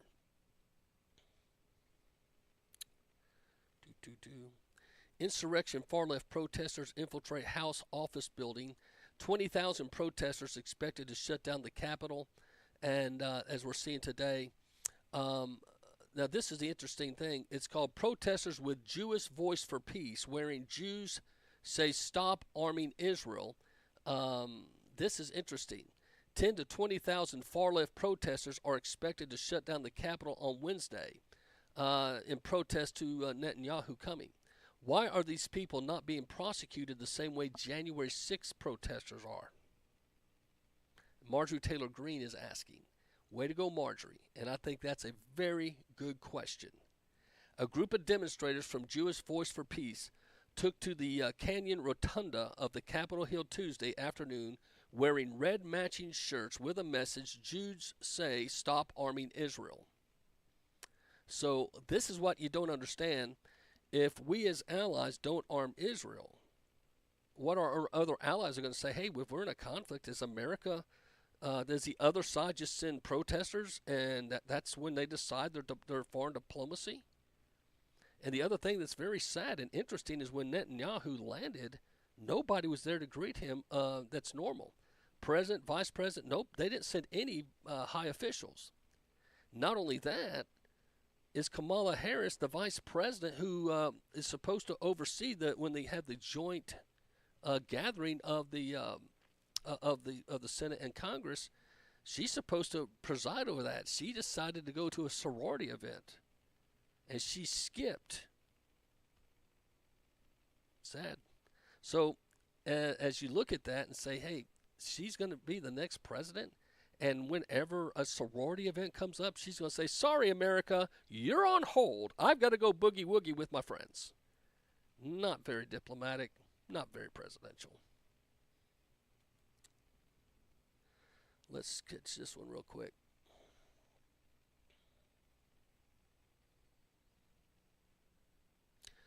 Tough crowd. Chuck Schumer endorses Kamala Harris for president. If you remember, I think this was yesterday, him and Hakeem Jeffries finally endorsed Kamala, and he claps, and nobody in the room clapped with him. And he looked up, and he looked embarrassed. You got to go watch it if you haven't seen the clip. But Senator Majority Leader Chuck Schumer endorsed Kamala Harris this afternoon for president after helping orchestrate a coup to push Joe Biden out of the race. But a celebratory moment for the notorious publicity hound turned into humiliation quickly. Joined by House Minority Leader Hakeem Jeffries, another coup plotter, Schumer thought his endorsement of Kamala Harris would be greeted with a rousing applause from the assembled press, which are pretty much lip-locked liberals. But the response was more akin to Jeb Bush's please clap moment. So now that the process played out, when he made the announcement in the endorsement, he starts clapping and nobody clapped with him. It's rather humorous, and it was dead silence. And then he said, I'm clapping, you don't have to. Schumer. You know, the interesting thing about Chucky, he's a Jewish person as well, and he's not protecting the Jewish interest. I find that very interesting. That him now, vice presidential potential picks for Kamala Harris. One people bring up is the governor of Pennsylvania. But I don't see how he would want to be associated with her after especially her display against Netanyahu. He's a Jewish, practicing Jewish man. You'd see that possibly as a conflict of interest with a more of a pro-Palestinian. I just don't see how they're going to pull that off. I could be wrong. So, in a couple of articles here, 6 House Democrats joined with Republicans in condemning border czar Kamala Harris. That was passed today. In case you haven't heard, you could go read about that. And but this one interesting. Here are the FBI officials who expressed disappointment that Trump survived the assassination. I kid you not. This isn't the Gateway Pundit. FBI Director Christopher Wray appeared before the House Judiciary Committee on attempted assassination of President Donald Trump.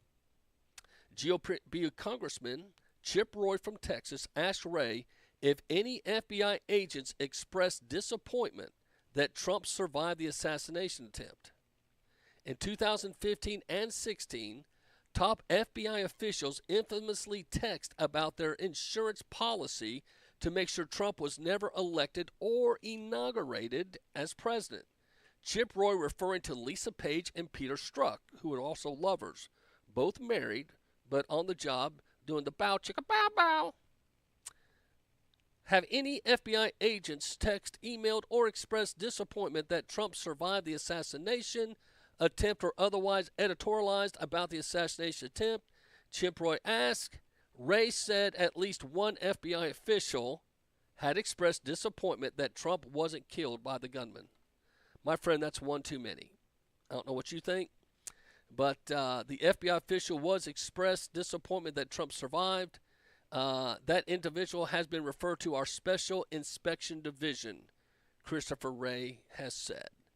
So, interesting enough, Gina Howe, the FBI staffer who posted vile messages on Facebook expressing regret President Trump wasn't killed in an assassination attempt, has been referred to FBI Internal Affairs for disciplinary review.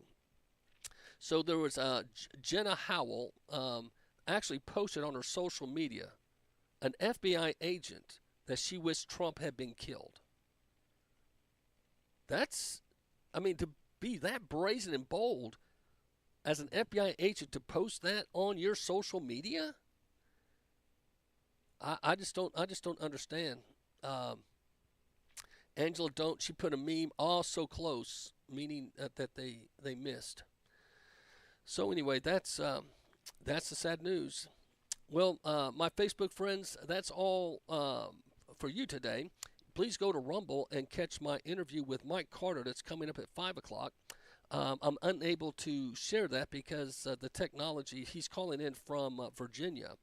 And so I won't be able to patch you in. You would just only hear me. You wouldn't hear him. So I encourage you, if you would like to catch that interview, go to Macil Duncan Radio, go to my Rumble account, and you can catch the whole show. And I do apologize. We're not sure why FBI, Facebook FBI. Anyway, what's going on? They locked up the computer today. So obviously my Facebook's working on my phone, but not on the station computer. Very interesting. And when I typed in my secondary account, a man of color popped up using my name. So we'll see what's going on. But anyway, feel free to go to MacilDuncanRadio.com. Also, if you ever want to catch any of my radio shows and just want to hear the podcast version, if you're out jogging, go to StreetLevelAmerica.com or USAHeartbeat.com. Those two have me in 32 states, Mexico, and Canada. We also have SGM in Atlanta that carries the show, and the Freedom Network up in New Jersey. So we appreciate all that carry the show, and God bless, Godspeed. Hope all of you guys are staying close, staying in tune, and be a researcher.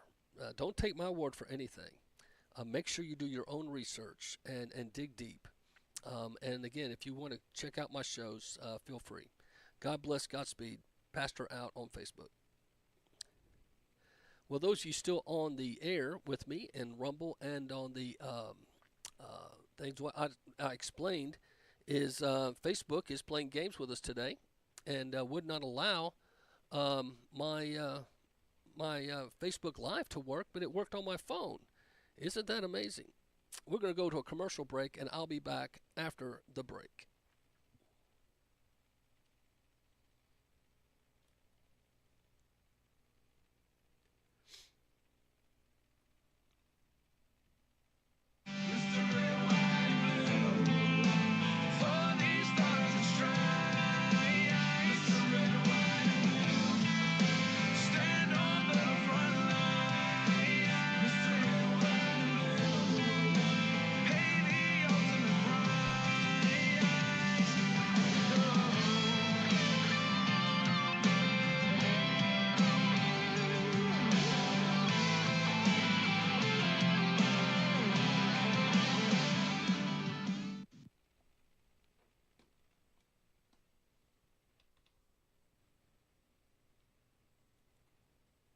Netanyahu was on Capitol Hill today trying to bolster U.S. support for his country's fight against Hamas. He spoke to a joint session of Congress today. Our Rashad Hudson joins us live now. And Rashad, this speech comes as tensions about the war are high.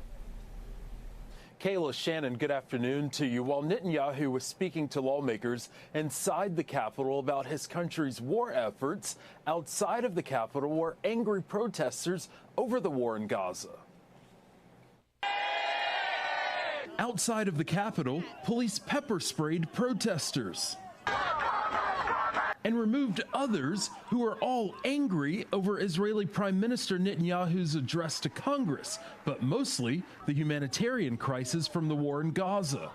America and Israel must stand together. Netanyahu told lawmakers he is fighting to bring hostages home. We're actively engaged in intensive efforts to secure their release. Senate Majority Leader Chuck Schumer attended the speech. Even though I disagree with many of Bibi Netanyahu's policies, I will attend the speech because the United States' relationship with Israel remains ironclad. Some Democrats skipped the speech, but notably absent from the speech, Vice President Kamala Harris.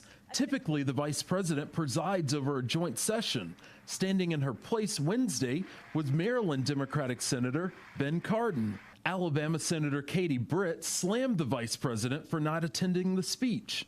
Let's be clear, the Vice President could be here today if she wanted to. And that's true. Kamala Harris said, no, I'd rather go to a college gathering. Here's Straight Arrow News on Netanyahu. A day after Israeli Prime Minister Benjamin Netanyahu delivered a speech to Congress and President Biden gave a primetime address on exiting the 2024 race, the two are set to meet in D.C. So we'll find out what's going on when they have this gathering, if you will, this meeting. But he's also said he would like to meet with Donald Trump.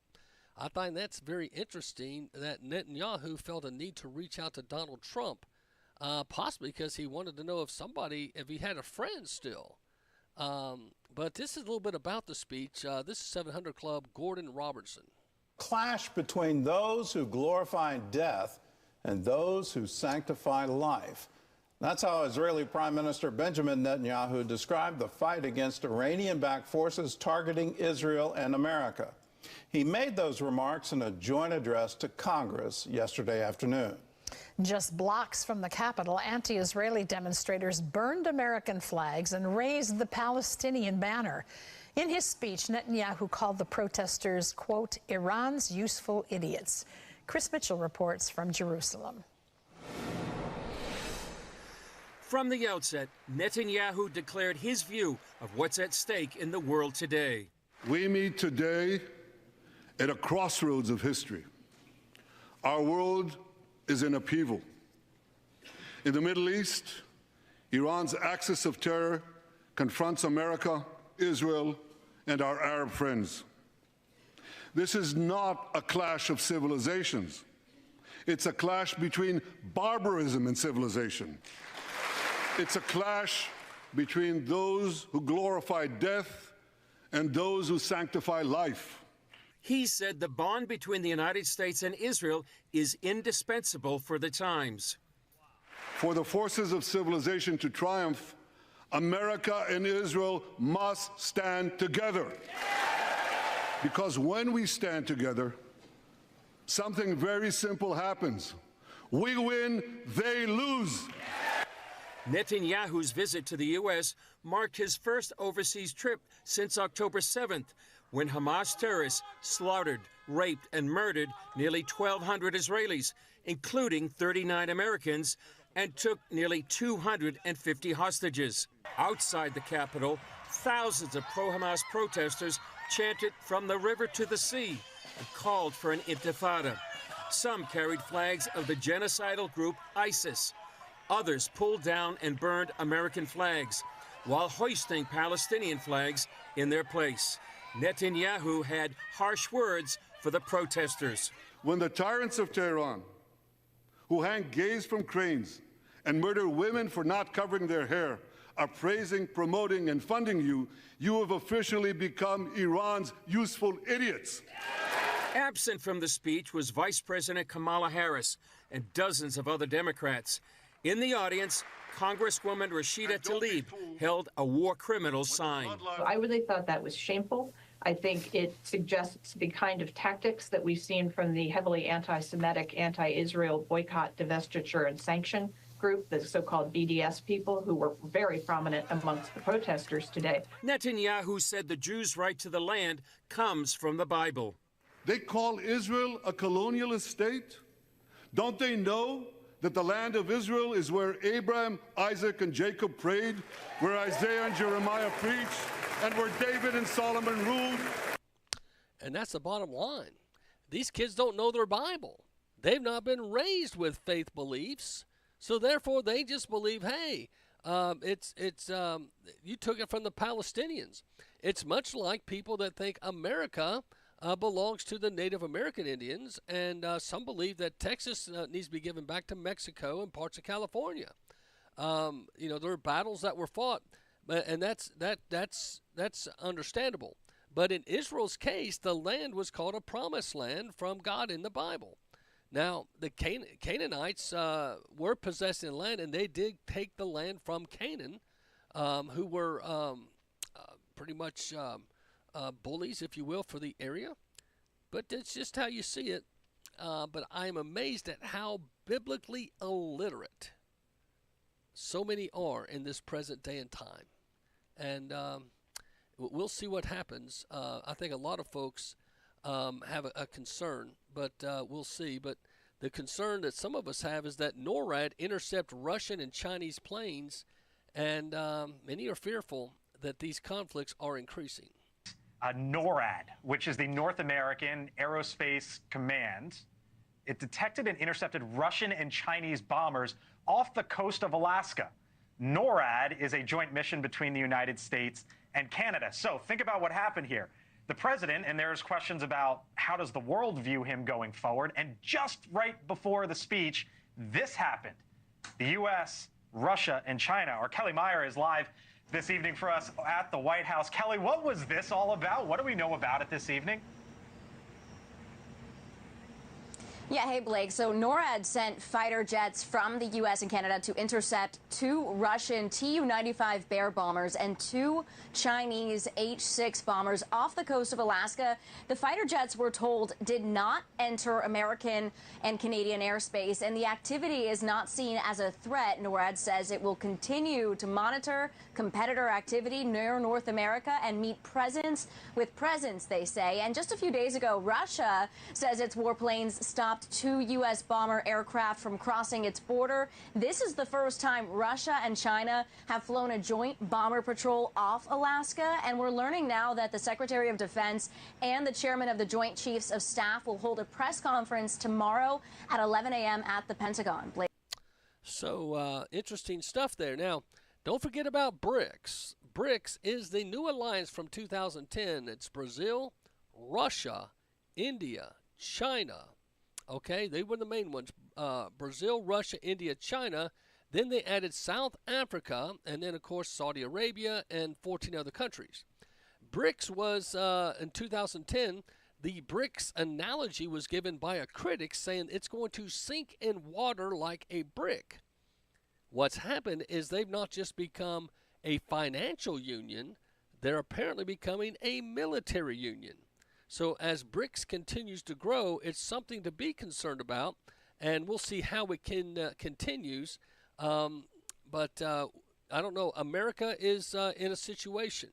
Now, I guess you call it good news. Meta, Facebook, who banned me today, removed 63,000 accounts involved with sextortion scams. Excuse me.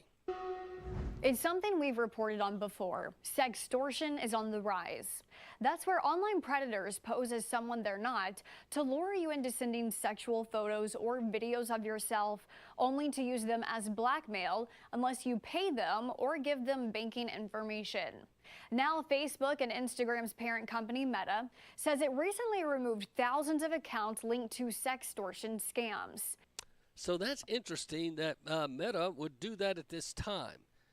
Facebook has been trying to rebuild its image, but right before the election, they always come down on the conservatives. Well, another thing I thought was interesting is still in the game, TNT matches Amazon's $1.8 billion NBA offer. It's a battle of the new age versus the establishment. Amazon Prime Video.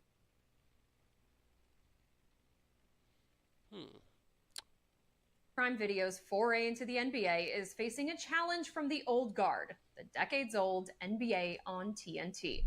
Parent company Warner Brothers Discovery is matching Amazon's $1.8 billion per year offer to carry games. Now the NBA must decide what path to take. The move comes just 2 years after Warner Brothers CEO said they didn't need the NBA, and they were pretty darn close to figuring out if that were true.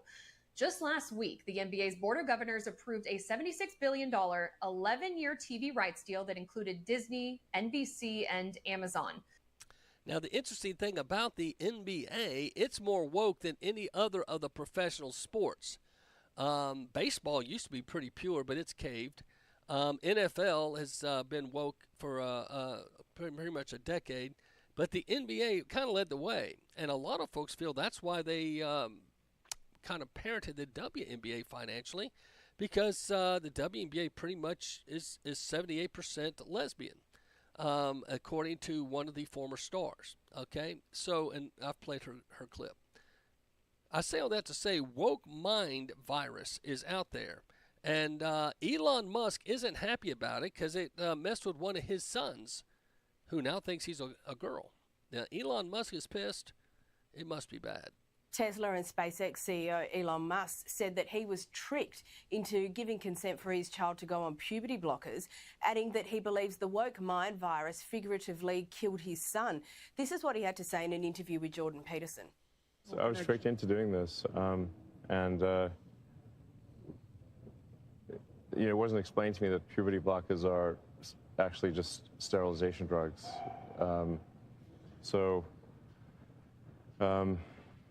Anyway, and so I lost my son essentially. They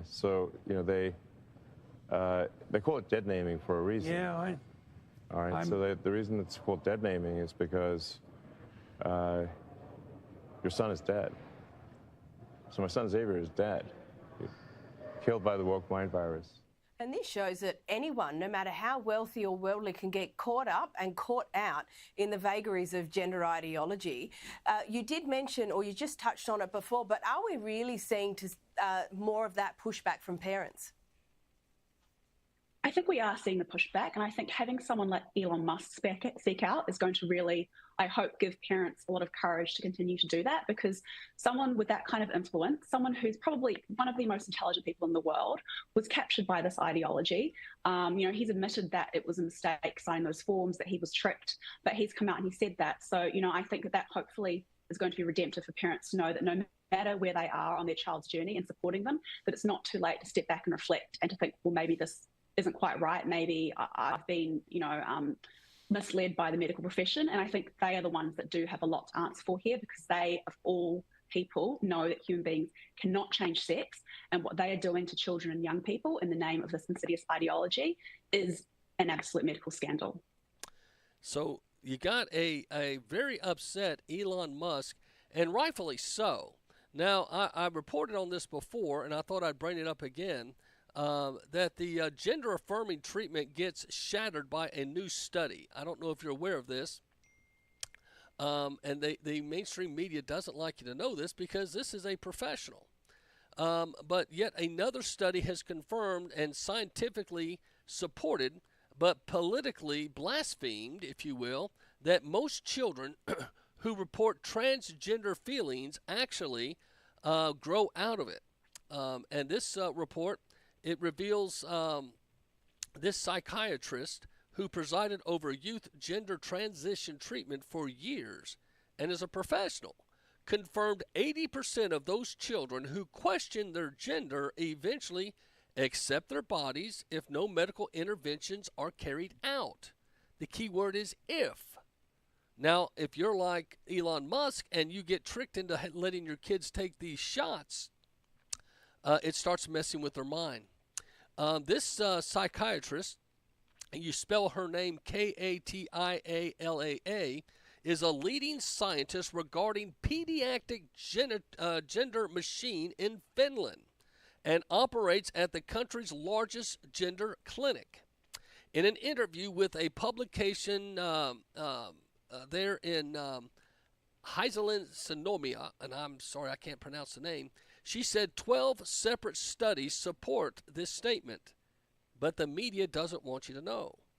The report suggested that comments are part of a revelation that liberals are not in lockstep when it comes to transgender issues, as the New York Times also recently published an open-op defending writer J.K. Rowling comments on transgenderism. The interview concluded that this pediatrician expert cautions parents of gender-questioning children and says these drugs are not a good thing. And very interesting. In an American instructions for teachers to use children's chosen pronouns are common and often include orders that prevent them from sharing that information with their parents. Now, in California, Governor Newsom and his lackeys just passed a law that prohibits parents from knowing these things. So I think that's going to be something that's pretty egregious, and someone hopefully will take that to the Supreme Court.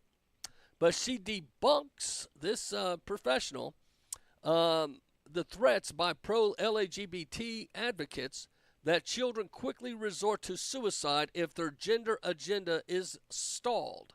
She said that is ludicrous, and 80%, as I said, she said, will return back to their birth gender if left without medication and the treatments. I thought that's very interesting stuff. So Elon Musk upset that he was talked into it, and now he said his son is now turned into a girl, and of course they're very estranged situation, and it makes it hard for them to communicate. And maybe that's why Elon Musk now said he won't vote Democrat. He's now voting Republican, and he supports Donald Trump. So interesting, is it not? So I think that's going to be something for us to watch. New footage exposes security lapse in Trump's assassination attempt. On July 13th, an assassination attempt against former President Donald Trump in a small Pennsylvania town sparked a flurry of investigations and political fallout. Tuesday, Iowa Senator Chuck Grassley released new footage obtained from the Beaver County Emergency Services Unit, shedding light on the events leading up to and following the attack by Thomas Crooks, who was killed by counter-snipers after injuring Trump and killing one bystander. The footage revealed critical moments, law enforcement officials on a rooftop next to Crooks's body, and detailed discussions among officers about prior sightings of Crooks acting suspiciously. It exposed potential security missteps, notably that local officials and the U.S. Secret Service might have been aware of Crooks's presence before the attack. Very interesting, is it not? Well, something else that's surfaced here recently, as Jill Biden is furious. She says she won't forgive or forget the Democrats who pulled off this coup on her husband. Check out this. What Jill said tells a lot. She says this: to those who never wavered, to those who refused to doubt, to those who always believed, my heart is full of gratitude. You know what he's saying? To Fetterman and Clyburn, who stood by me along with Christopher Coons, you guys are the ones who stood there.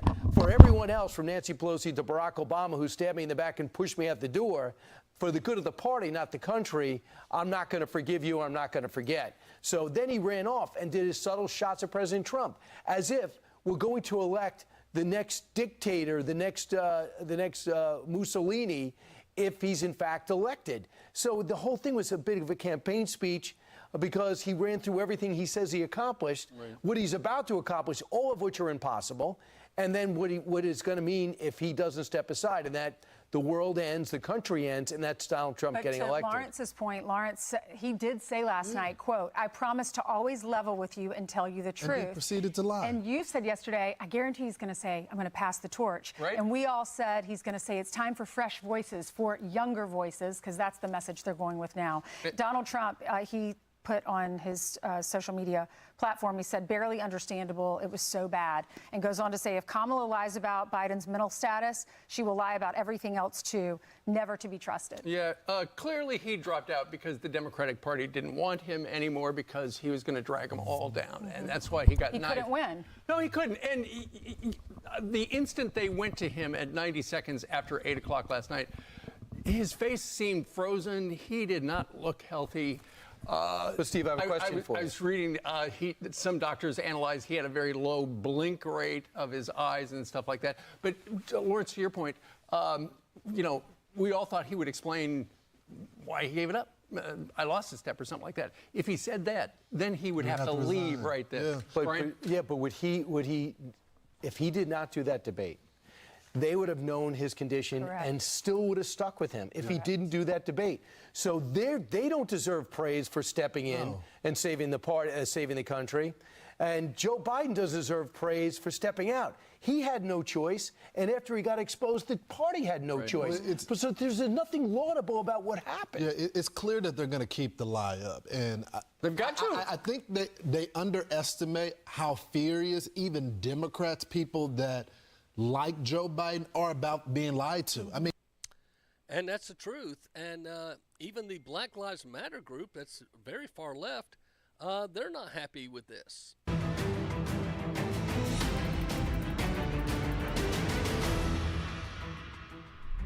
As momentum builds for Vice President Kamala Harris's bid for the Democratic presidential nomination, Black Lives Matter is demanding the party host a virtual snap primary across the country before the Democratic convention next month.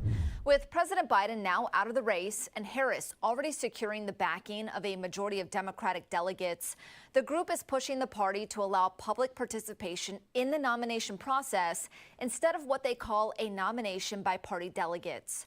The group saying in a statement, while Joe Biden wasn't our preferred candidate, we cannot ignore the troubling actions of the Democratic Party. BLM members argue that following the primary where millions of black voters weighed in, after one poor debate performance, the DNC party elites and billionaire donors bullied Joe Biden out of the race and are now attempting to manipulate black voters by anointing Kamala Harris and an unknown vice president as the new Democratic ticket without a primary vote by the public. This blatant disregard for Democratic principles is unacceptable. And that is Black Lives Matter, who pretty much can be my way or the highway, but they're pretty much coming down hard on them. Now, this also needs to be wait just a minute here. Kamala Harris was never Biden's border czar. That's what they're saying now in Time magazine. Axios, the Trump campaign and Republicans have tagged Harris repeatedly with border czar, and that's not fair or actual. This is the kind of thing that is playing out all over conservative media. I just want to do a little bit of record correcting. Harris was put in charge, as you said earlier, of combating the roots of immigration. She was not and is not the border czar. And the Biden administration did task Vice President Kamala Harris with the issue of migrant crossings, naming her the so-called border czar. I've asked her, the VP today, because she's the most qualified person to do it, to lead our efforts with Mexico and the Northern Triangle. So on her social media, Vice President Kamala Harris put herself 3/24/21. The president has asked me to lead our diplomatic work with Mexico, El Salvador, Guatemala, and Honduras to address the situation at the southern border. We have to address the root cause of migration. It won't be easy. And she famously said, if you remember, don't come. Remember her saying this? Do not come. Do not come. So I think she was referring to the border, but with her history, you never know. So the bottom line is she is going to have something to answer to, and I think a lot of folks look at it and are very concerned. Now, the other thing I was going to mention to you is, hang on just a second. Computers have not been my friend today at the studio. We've had 2 or 3 little mishaps here. There we go.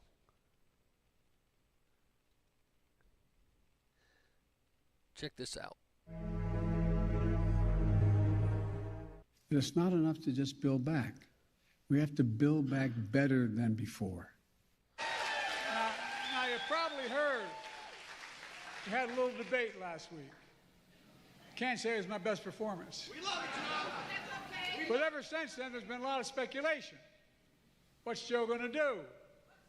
Is he going to stay in the race? Is he going to drop out? What's he going to do? Well, here's my answer. I am running and going to win again.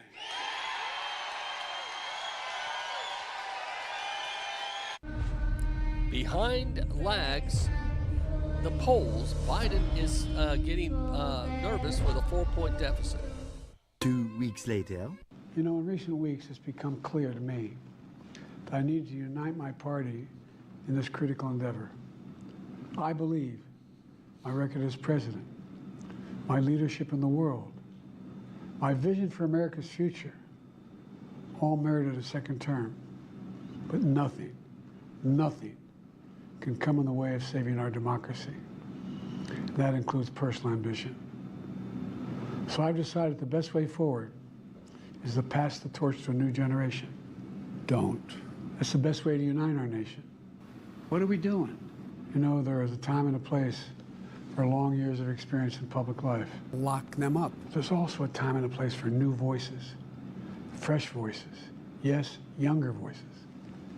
And that time and place is now. What a stupid son of a...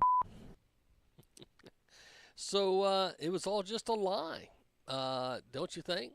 And I think maybe Vivek said it best when he pretty much challenged at the Republican debates back a few months ago. Do you remember this? When he said, I also want to close with one message to the Democrat Party. End this farce that Joe Biden is going to be your nominee. We know he's not even the president of the United States. He's a puppet for the managerial class. Sorry, Smart, I should leave now. He's a puppet for the managerial class. So have the guts to step up and be honest about who you're actually going to put up so we can have an honest debate. Biden should step aside, end his candidacy now so we can see whether it's Newsom or Michelle Obama or whoever else. Right, just tell us the truth so we can have an honest debate. I am Kamala Harris. My pronouns are she and her. I'm a woman sitting at the table wearing a blue suit. So we can see whether it's Newsom or Michelle Obama or whoever else. Right, just tell us the truth. We did it. We did it, Joe. and they did. They pulled the old switcheroo without her being voted in. The interesting thing is Kamala has never had she's never won a primary. So we'll be back after the break. If you guys will hang on, I will be having a special guest, Mike Carter, from Virginia. He and I are going to talk. He works at the 700 Club, CBN News, but he is battling stage 4 cancer. And we're going to talk a little bit about that. Why does God allow things to happen to good people? But hang in there, my friends. I'll be back after the messages. Well, hey, this is Greg Lane. I live in Hickson, Tennessee. And I just want to tell you how much I enjoy the Macil Duncan radio show. Man, I like to listen to it because he talks facts. I love the guy because he loves Jesus. And, it's where I go to find out information, what's going on in the world. But just awesome. Glad you guys have him on there. And just keep on keeping on. We love Macil Duncan. This is Greg Lane from Hickson, Tennessee. WVMG Chattanooga. It is time for the Church of Jesus Christ to roar. That is one of the core principles of Metro Tabernacle Church in Chattanooga, Tennessee. Their mission is to restore the roar in the body of Christ by establishing a foundation of faith in the Word of God through the power and demonstration of His Holy Spirit. They will reclaim the original intent of God for the church through training, equipping, releasing believers, and raising up leaders who will carry the roar of the Lion of the tribe of Judah to build strong local churches. And we all need that. You can find out more information by going to their website, myroar.org. Metro Tabernacle Church is located at 2101 West Shepherd Road, the airport exit off of Highway 153 in Chattanooga. Let's roar.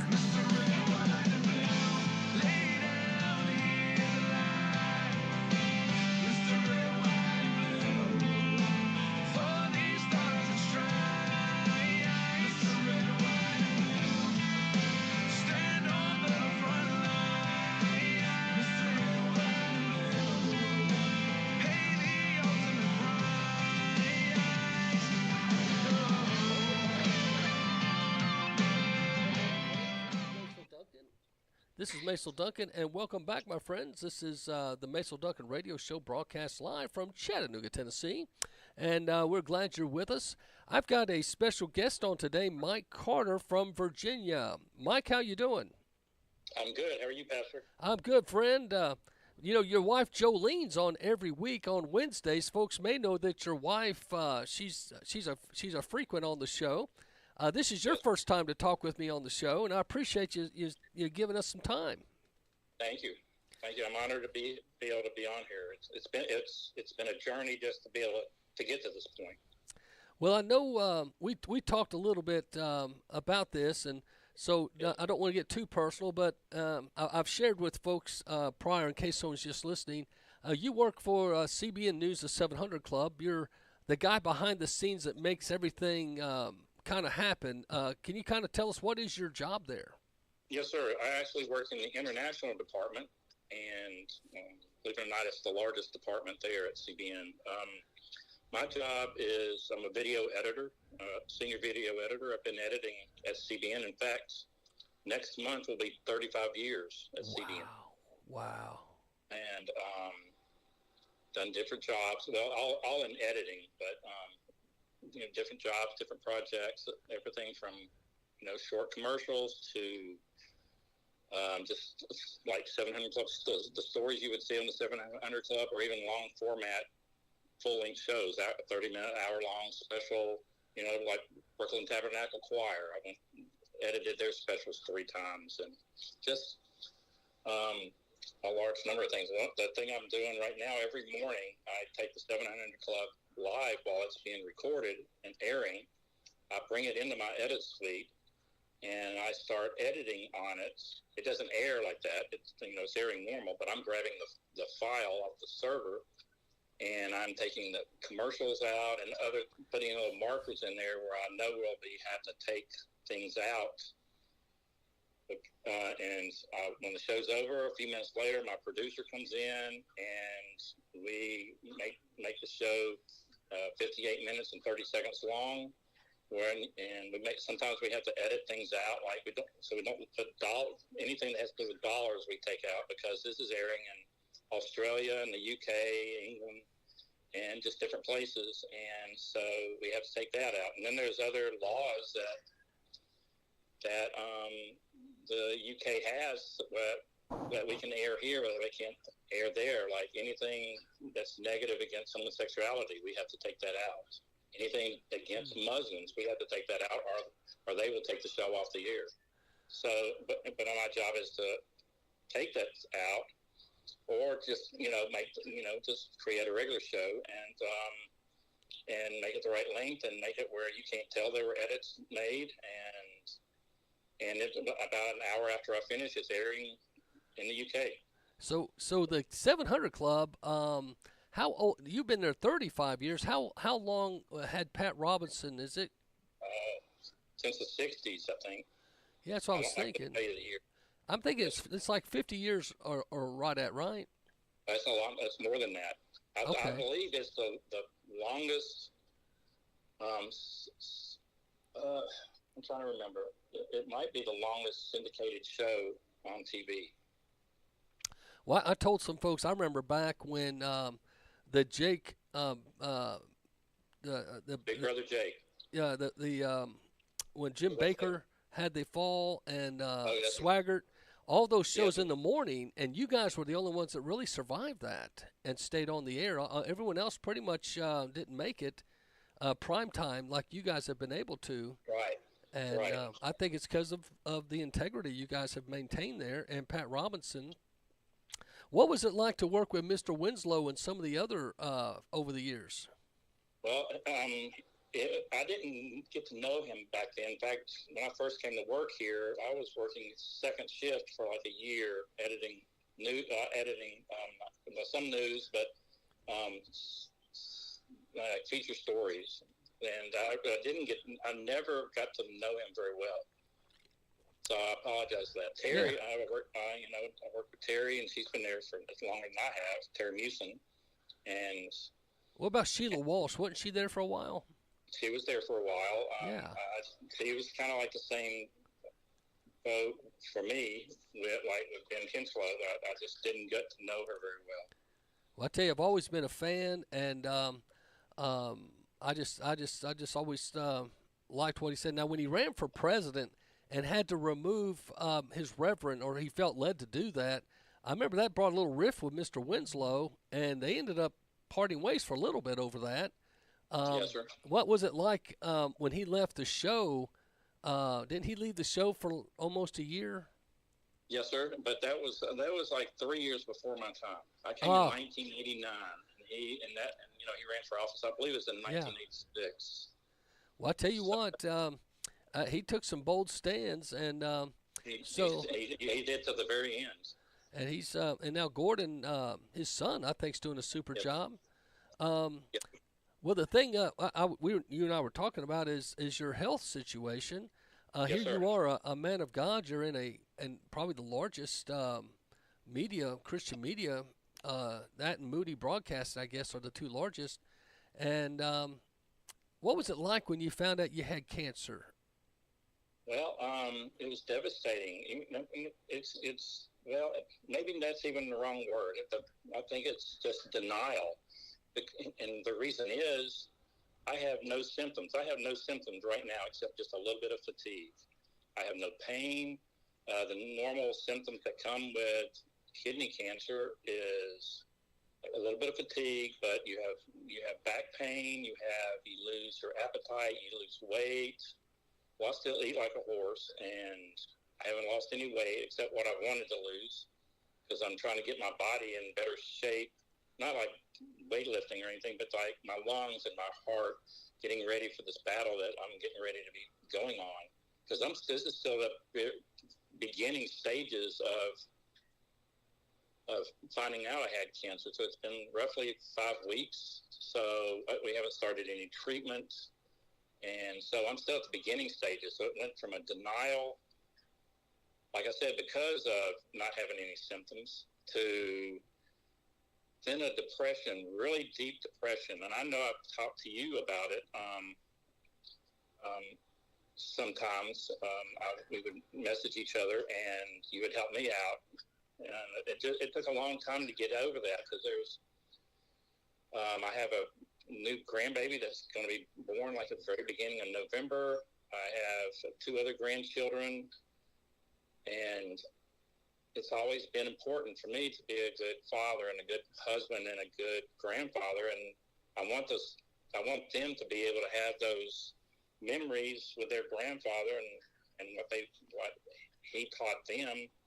You know, that's what I want. It's always been important to me. The reason is because when I was 15, my dad was killed in an automobile accident. So he never got to meet Jolene, never got to know her. Jolene never got to know him. Never got to see me grow up. I never got to have his knowledge and wisdom to help me grow up. And he never got to see his grandchildren. So that was always important in my life is for that. And Jolene didn't even know that until we found out I had cancer, and I told her. Wow. That was 90% of all my dark thoughts. Well, as we're praying for you, one of the good news is Jolene said, and you were telling me you're getting into MD Anderson for a second opinion. Is that right?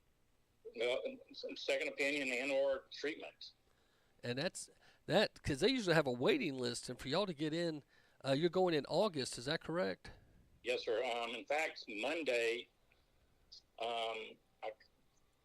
everything had gone through, like financially. They want to make sure they get paid, so my insurance and everything. So that had finally come through. So they called me Monday to schedule the appointment. And when they called, they said it was going to be in the middle of September. And I just didn't have peace about that. So I didn't take that appointment or make that schedule, that appointment. And I just said, let me talk to Jolene. I would like her to be here when we're talking dates and things. So I hung up with them.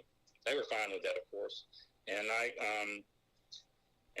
many hours later, that was like 10:30 in the morning, Monday, and then at 2 o'clock in the afternoon, I called back, and they answered and gave them my patient ID number, so they called it up. So they went ahead to try to schedule it, and she said, well, our nearest available is August 7th. That's like 5 weeks sooner than what it was before. So I don't know if it's just someone canceled or God set it up, because it was perfect timing. It had to, at the timing of my call to them, everything just had to be perfect for this to work out like that. Because if someone did cancel, that time was going to be taken really quick. Well, see, I don't think there's people out there that understand what cancer is, and it's a word that scares us to death, but it's just another word to God. But when we're praying, it's nothing to God. Yeah, it scares us. But tell us, there's a GoFundMe page, and I've put it on my Facebook pages. But if folks would like to help you out financially, where's the GoFundMe page, and how can they do that? Well, the best thing to do is just launch GoFundMe, and in the search bar, just type in Jolene Carter, because that's how she has it titled, is Help Jolene Carter's Husband with Fight Cancer, or Stage 4 Cancer. I don't know how she has it, but something like that. Okay. Well, I've been pushing that, and I'll continue to. Now, one thing you and I like to tease about, you're an LSU fan, and I'm a Tennessee Vol fan. Yeah, I'm sorry for you. And you like, what do you think about Angel Reese? From LSU, she went into that All-Star game. She played only 18 minutes. She didn't start, and she had a double-double. Right. I mean, she's a great player. I just don't like her attitude. Yeah, she's a little bit. I don't know if you call it punky. If she would just humble herself, I think she'd be a lot more liked, in my opinion. Yeah, I believe so too. There's just not very many basketball players that are humble, so it's just that's just the way it is. Now, I'm a Caitlin Clark fan. What do you think about Caitlin Clark? She's amazing. I believe she's amazing. No, I know she trash talks too. They just didn't talk about that. But oh yeah, they sit on the court. She's a mouther. Yes. So you can't blame one person without blaming the other, because she's just as bad, almost. She's an amazing player. I wish she was in the Olympics. Well, the thing I think Caitlin does, she knows when the mic's on to shut up. You're right. Exactly. Angel, when the mic's on, she says too much. You're going, Angel, before, have you ever watched Miss Congeniality with Sandra Bullock? I have. It's been many years. And she's doing that interview, and she answers all the right questions. And the guy over there, he's smiling, and then she says something very mean, and he goes, and then there's, and then she blew it. But that's why I think Angel Reese sometimes she's got a lot of the intangibles. But Caitlin Clark and her, Colin Cowherd, a lot of the sports folks said he thinks they both should be on the Olympic team. And I think so, too. I think it's a tragedy. I think it's political with Caitlin. I don't know why Angel's not, but Caitlin, I know it's political. Well, she breaks the all-time scoring record in college, not just women, but men's. She brought in the largest attendance records, but then Taurasi has the thing to say, well, I won 3 championships. She's never won a championship. Yeah, but she brought a nobody team back-to-back to the championship. Kind of reminds you of Larry Bird, when Larry Bird was at Indiana State, a nobody school. Yes. And but Magic and them went, because they had the Fab Five. They ran all over him. But look whose career. I mean, I know Magic had a good career, but Larry Bird. No, it's amazing. I think she's going to have a career. They're going to, because she's already at 400 points, and she still has 16 games to play. Wow. And if they make, she's responsible with her scoring and passing assist. Right. They said there's a good chance, but she could. That's already a record. She could come close to 600 points, would be unreal. But with all that said, I bring that up because Caitlin Clark, to me, I think she's being because she's straight, she's white, and she's Judeo-Christian.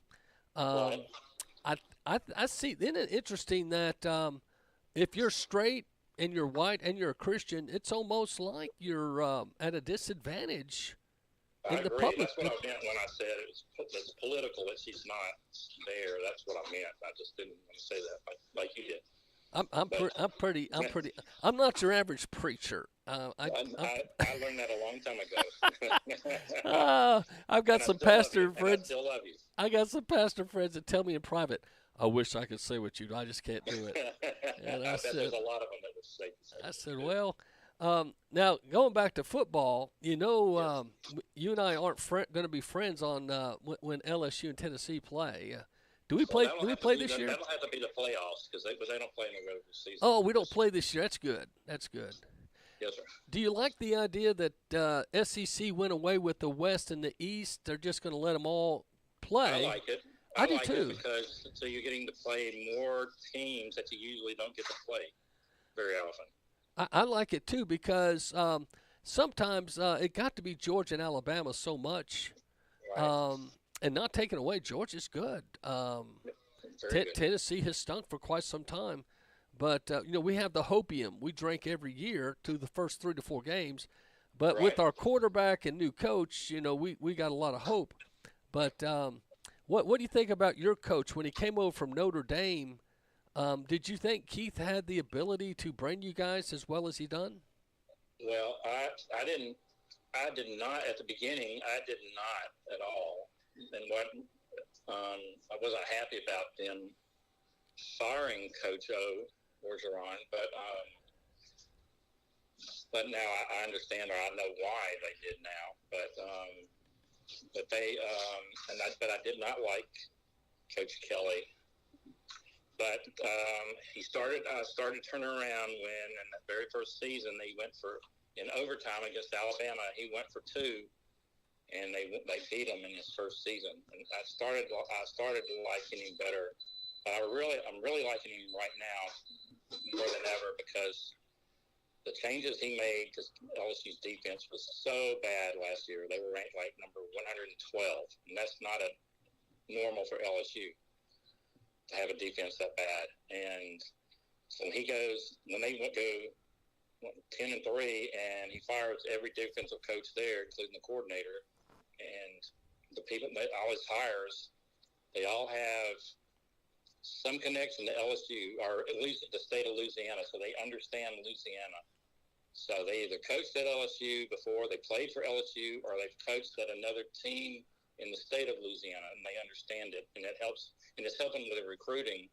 I think right now for 2025, I think they were ranked number 3 for their recruiting for the class. They have the number 1 football player for 2023, and he's coming from Michigan. His last name's Underwood. He's a quarterback. They have the number 1 running back, and there's a couple other 2 or 3 5-stars that they've been able to do. It's going to be that year's going to be a great year. I don't know how they'll do this year because I don't know if the new coaches had enough time with the defense yet. We will find out on game 1 because they play, I think it's a Sunday night in Las Vegas against USC. Now, I got to ask you, you and Clemson both claim to have Death Valley, and you both are Tigers. And it was supposedly in that Sugar Bowl, was it 65, when you all played each other, that one of you took the name Death Valley from the other. Do you, sports trivia, do you know which one was considered Death Valley first? It was Clemson. That's right. That's right. It was Clemson, and LSU didn't go by Death Valley at the beginning. They went by Death. That's right, DEF. Valley. Yes, sir. I used that in my sermon this past Sunday. I didn't know if you got a chance to hear it, but I talked about that. But the thing that was interesting about Clemson, they were called Death Valley by a Presbyterian school, and the coach said that going to it was like death. And I think I just lost connection. Oh, you there? I'm going to call back. Okay, I'm still hearing you. Oh, there you are. You're back. Okay. I lost you there for a minute. Okay. Right. But that Death. By Presbyterian, that's the last thing I heard. Oh, I just was teasing that it was a Presbyterian school, supposedly a Christian school that said to go to Clemson was like death. And then you guys were, like you said, deaf, DEF, deaf, because y'all were so deafening. Right. But your stadium holds 103,000. Is that right? Yes, sir. That's right. I'm Tennessee. I know we're like at 103, 105. Michigan, though, the big house I think that's still the biggest one in the country. Is that right? Yes, sir. But that doesn't make them the most intimidating. No, it does. Death Valley in Baton Rouge is usually ranked the most intimidating at night. A night game in Baton Rouge is usually voted the most intimidating most times. Well, I tell you, when do you remember when that little college beat Michigan, and then Appalachian State? Appalachian. My wife was driving through Appalachia at the time, and she called me. She goes, "What's going on?" I said, "Why?" Because we used to ski up there, and the girls were passing through. Yes, sir. And anyway, the town was going nuts, and I told her, well, then they almost beat LSU, and then in the about halfway through third quarter, you guys said, we're bigger than you. But the first half, they gave you guys a game. Well, that's not the first time that a team that shouldn't give us a game they do. So, but so what do you think about Joe Burrow? Boy, he's been, I mean, for a pro.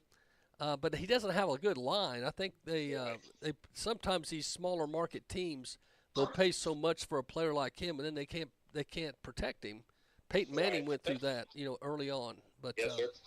I think they're trying to improve it there in Cincinnati, but it's still because his numbers for getting sacked last year, I believe, were a lot better than the year before. Well, I don't know the stats. I couldn't tell you, but I remember. I think I remember there were less sacks. It's hard for me to watch the NFL just because of all the wokeism. But yes, sir, me too. When a player like a Joe Burrow's playing or something, I do like to watch the highlights, or maybe I'll watch a little bit of the game. But right.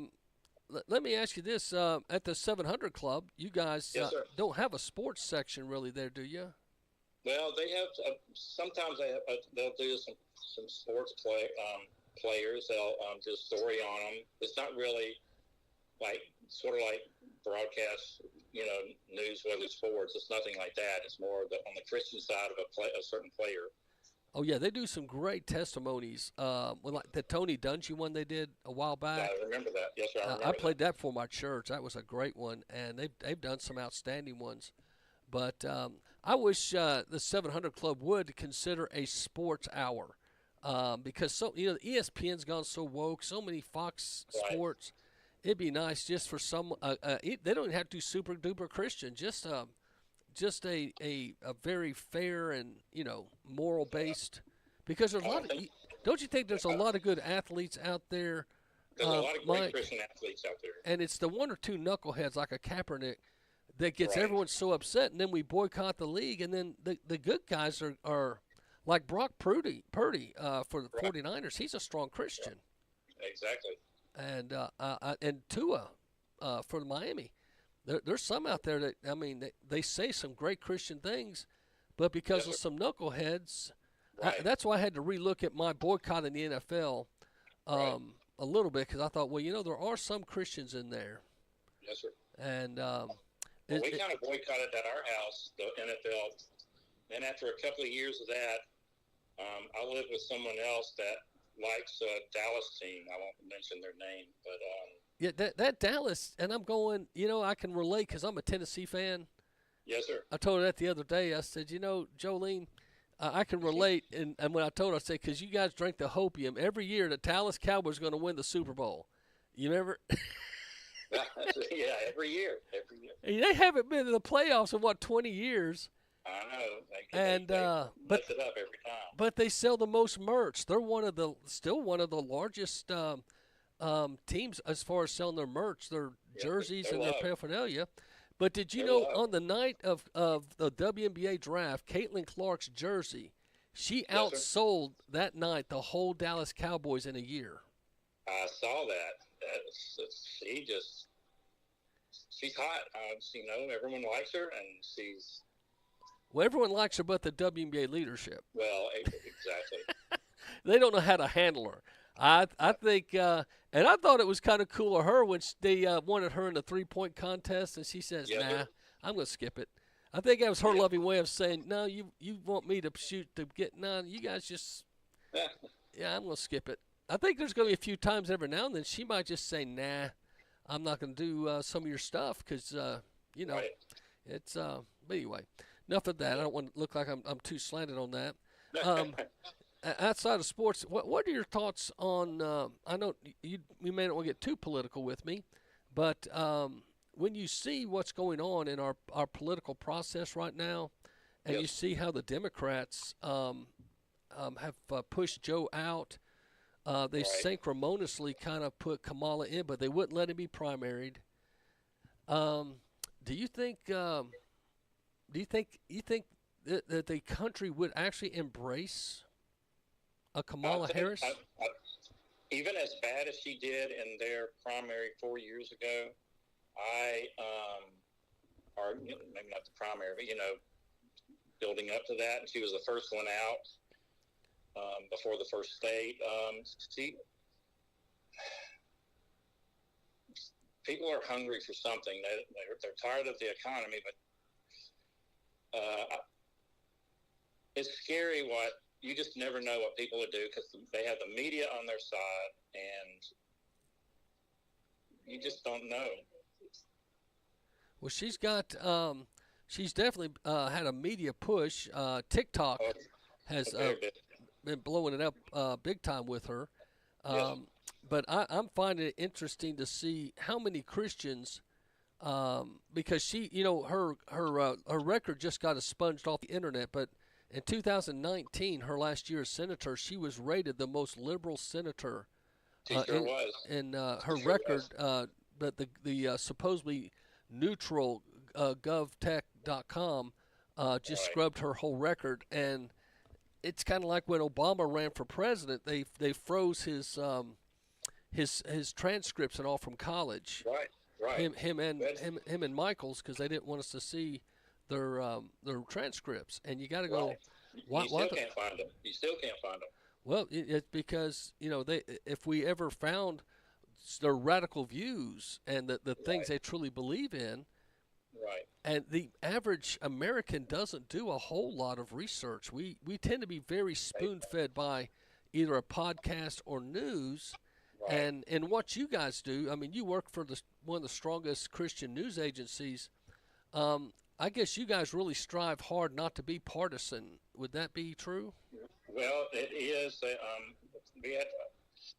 We have the technology, even on the kind of like I was told you how I edit for the European 700 Club. My job for many, many years until just a couple of years ago, when the technology first came out, if something was said that could hurt our nonprofit status, our show is live from 9 to 10, but then exactly at 10 o'clock, before the show's even finished, that file's already been played back because you have color bars and you have slates, and it's already airing in many networks at 10 o'clock. Well, part of my job was to go in, make changes to take out the statements that could hurt our nonprofit status. And then when 10 o'clock came, or even before 10 o'clock came, they were airing my fix. If you didn't hear it live, you didn't hear it any other time. So that was part of my job. Well, I just my wife worked for the Billy Graham Association. Yes, sir. And she was on the third floor, so she worked for the CFO. So all payroll and all personnel issues went through her to him and back out. Of course, she's Captain Confidential. If you tell Judy, don't tell anybody, she won't tell me, because there's women at the church will say, "Can you pray for me, but don't tell anybody?" And I'll ask her, "Hey, how's it going?" She says, "Well, I can't tell you, but just pray for so and so." And my point is, but one thing, Franklin goes out on a limb a lot. Right. But the rest of the employees are asked not to. Right. Because he's out there. Right. But I say that to ask you, do you ever think Franklin Graham oversteps, or do you appreciate that he goes out there? Well, I appreciate it, me personally, because I think we're too soft on what we say many times, and I like it.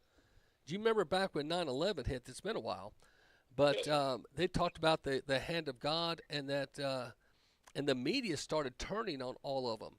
And Jerry Falwell, a lot of folks recanted what they said. Franklin Graham was the only one that would not recant what he said. And I don't remember it. I do, because I remember watching that, and he was just taking over at the time, and I thought, wow, because Billy Graham never would have done that. Right. Billy, but they said he gets his kind of zippity doodah from his mother. They said she was, if she had been the speaker, if you will, they said she was very kind of political and very opinionated, and but Franklin, let me tell you, to work for them, they paid very well, great benefits, they treat you very well, and I'm sure the 700 Club's the same way. But my wife had a great run there. I got to speak in chapel there 9 times. And when you're speaking at the chapel of the Billy Graham Center, there's like, at that time, I think 700 employees. It was a great honor, and they always gave you a cool gift from the library. They didn't pay you money, but they give you a Bible, something signed by Billy Graham. I've got some cool artifacts here in my office from him. But do you guys have chapel there at the 700 Club? We do. In fact, we have an all-staff chapel once a week on Monday from 12 to 1. And then every day after the rest of the week, we have like a 30-minute chapel. That's a departmental chapel. And in fact, yesterday, my VP asked for me to speak because so many people are going to my bosses and asking how I'm doing, that he thought it would be better just to come from the horse's mouth. So he asked me to speak, and has God given yesterday or 2 days ago? So I've already lost track. Has God given you a passage of scripture as you're battling through this cancer?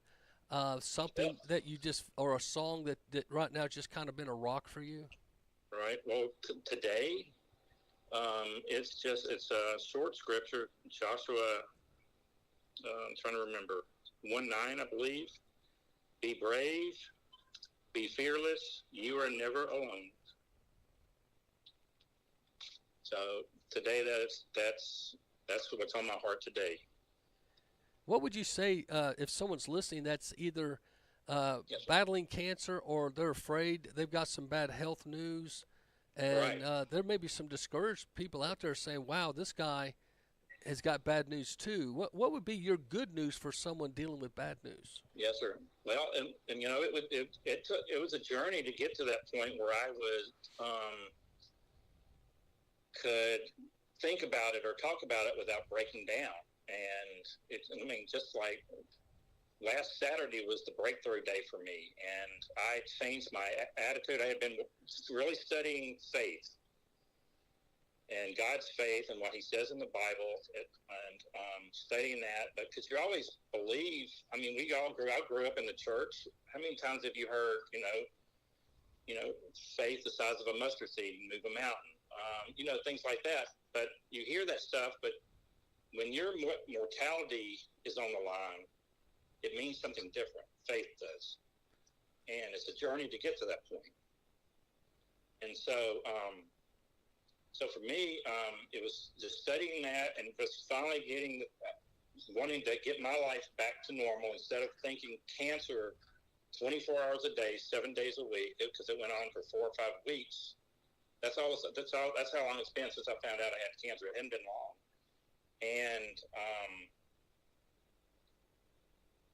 to get to the point now, started Saturday, I just came in my mind, like, I'm going to quit thinking about cancer. In fact, Saturday, like I said, instead of being 24 hours a day, 7 days a week, for the whole day combined was only like 30 minutes for the whole day. And I changed my attitude. I don't take ownership of cancer. I don't say anymore I have cancer. Now I say, because if I say that, that means I'm taking ownership. Like, I have a car. I have a Jeep Wrangler out in the parking lot. I have possession of it. I don't say that anymore about my cancer. I'd say that my body has cancer in it, but I'm not taking hold of it and letting it control me. So it's just, I know it's just a mind thing, but it's working for me, is to have a total mind change, but it's many things. It's many people coming to talk to you. Like I said, you and I've had conversations on chatting back and forth to each other. You send me songs and encouraging words. But I have so many friends. I've never known how loved I was until right now. See, now, if I break down now, it's not because I'm thinking of cancer. It's thinking of how loved I am. And by hundreds and hundreds of people, and there's people around the world right now that are praying for me that I have no clue who they are. They've never met me.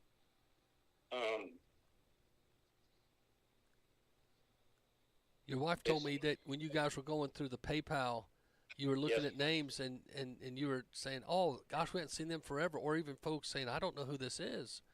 Right. And that is so cool that folks are finding ways to show their love and prayer support. And I encourage folks right now, go to PayPal and look up Jolene Carter. Oh, not PayPal, but GoFundMe. GoFundMe, I'm sorry, GoFundMe. Yes, sir. And look up Jolene Carter. And again, what's the title? It's Jolene Carter. What's the rest of the title? Help Jolene Carter's husband beat cancer. Help Jolene Carter's husband beat cancer. But if they type in just Jolene Carter, will that pop it up? It will pop up. There might be a few other people, but there'll be a picture. I think the picture she used was a picture of herself and myself, and I'm at the beach. Okay. It's a picture of both of us. Or you can go to Jolene's Facebook page. She's okay with that, because every time that we have an update, she puts it on there. Because so many people are asking to keep it up, because she wasn't going to do it anymore, but she has so many people say, please keep the updates, because that lets them know how to pray. Exactly. I was going to say that helps, because you get a lot of folks. I've got a good friend, Cindy Woods, as well, or Cindy Green. I'm helping with a fundraiser on GoFundMe as well. She's battling, but she's battling just back surgery. She's not got cancer. Right. But I tell you what, it's amazing how it adds up. If folks just give $10, $15, $25, they don't realize how all that adds up, or $100.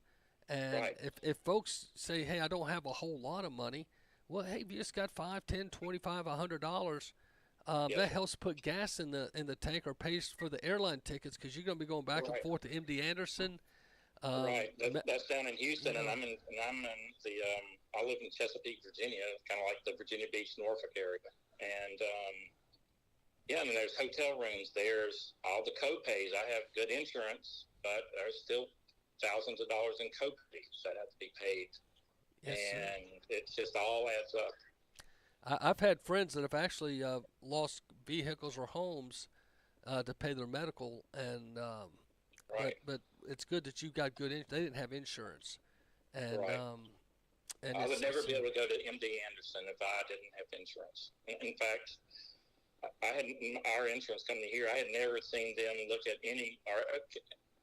Every time I've looked at something that was out of the state of Virginia, it was never in network.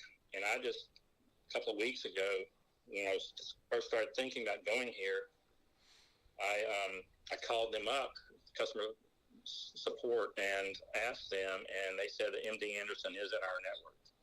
Man, praise God. I mean, it's just, I know these are little things, but people don't realize unless they're going through it. Now, someone may have just jumped in the car if they don't know. I'm talking with Mike Carter from Virginia, and he's battling cancer. He's in stage 4. He works for the 700 Club, CBN News, and he's a great man of faith. And kind of what I've been bouncing in and out of there is, what it's like to be a Christian and feel like, God, why are you allowing this to happen to me? Well, you know what? For me, Pastor, I never thought that. I haven't gotten angry with God. I haven't questioned God about it. Everything I had was just sadness and what I was going to lose, the opportunity in. That's, I don't know. Maybe I'm weird. I don't know, but I never got angry about it. I'm still not angry about it. I don't understand it because we eat healthy. I'm in fairly good shape. We try to eat right. We've been not trying to cut out processed food a long time ago, and it just doesn't make sense. I was told this kidney cancer that I have on the kidney, I've had it for years, which is, like I said, it's so hard to believe because I have no symptoms.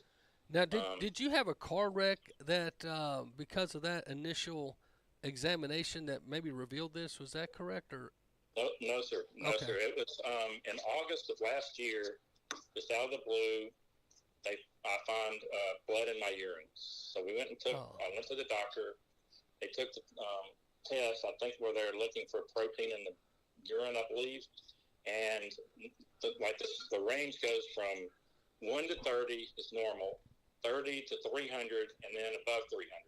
Well, on that day, my number came back as 15, so right in the middle of the normal. Well, then months later, in February of this year, it happened again, so we go back, and that number had jumped up to around 80. Wow. So she said, okay, it's not really bad out of range, but it's still out of range. We're going to keep an eye on it. So then I was driving back from my daughter. She lives 3.5 hours away, and I just stopped and bought a Dr. Pepper. And I don't know if it was the acid from the Dr. Pepper or what, but when I came home, I had blood in the urine again, and we did the test again, and that number came up to 181. So then she immediately ordered an ultrasound of the bladder and the kidneys, and that's when they saw the mass on the kidneys. And this is what even makes it harder. You're in disbelief in that, but then you go to get the CT scan of the.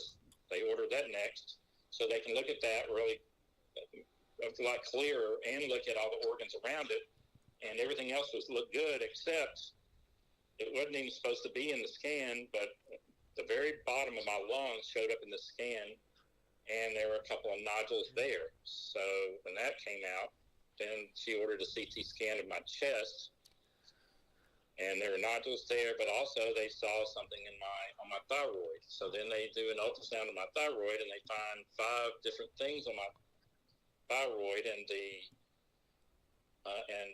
radiologist said that there's an 80% chance that 3 of those are cancerous. So, and as soon as also my doctor, as soon as it showed that I had nodules in my lungs, she went ahead and ordered a PET scan. It took a couple of weeks to get it, but I did, and thank God that everything that's on my thyroid is non-cancerous. It didn't show up, but it did show a couple of nodules in my lung, and then the tumor, because I believe my kidney is like 13.5 centimeters in size. It's about the size of your fist, like one of the kidneys. And the tumor I have is 9 centimeters. It's 3.5 inches. So that's giant. And so, and usually anything over 4 centimeters is cancerous. It was like depressing. Every time I go to get another scan, they find something else and find more and find more. In fact, today I'm kind of leery is a bit better word, not concerned or anything, but leery, because I had a bone scan today, because that's the only thing where cancer won't show up, and a PET scan is in the bone. So I had a bone scan today, and I'll get the results from that tomorrow. Well, I was looking. It says 1.9 million new cases of cancer are diagnosed yearly. But I was reading this in the NPR. There's an experimental drug that could change the field of cancer research. And it's a tiny group of people with rectal cancer just experienced something of a scientific miracle. Every one of those people. Yeah, 100%. So you've seen this? Yes, sir. I saw that report. And what's your thought about it? That won't affect me, because they treat every cancer different. In fact, on my kidney cancer is the only cancer, I believe. If I'm wrong, I apologize. But kidney cancer is the only cancer that chemo will not work on. And so I've heard that. Like when I have the nodules in my lungs, that doesn't mean I have lung cancer, but I have kidney cancer in my lungs. So they'll do a biopsy on that. I'll either have it done at MD Anderson, or I'll do it. It's going to be scheduled the week after I get back, if they don't do it there. And so they need to know how to treat the cancer. Because what is scary, here's where faith comes in, Pastor. I'm sorry I'm bouncing around. Here's where faith really has to come in. If you have, it would not have spread to my lungs. It would be stage 2 because of the size. And I believe it's like 85% chance of survival for 5 years.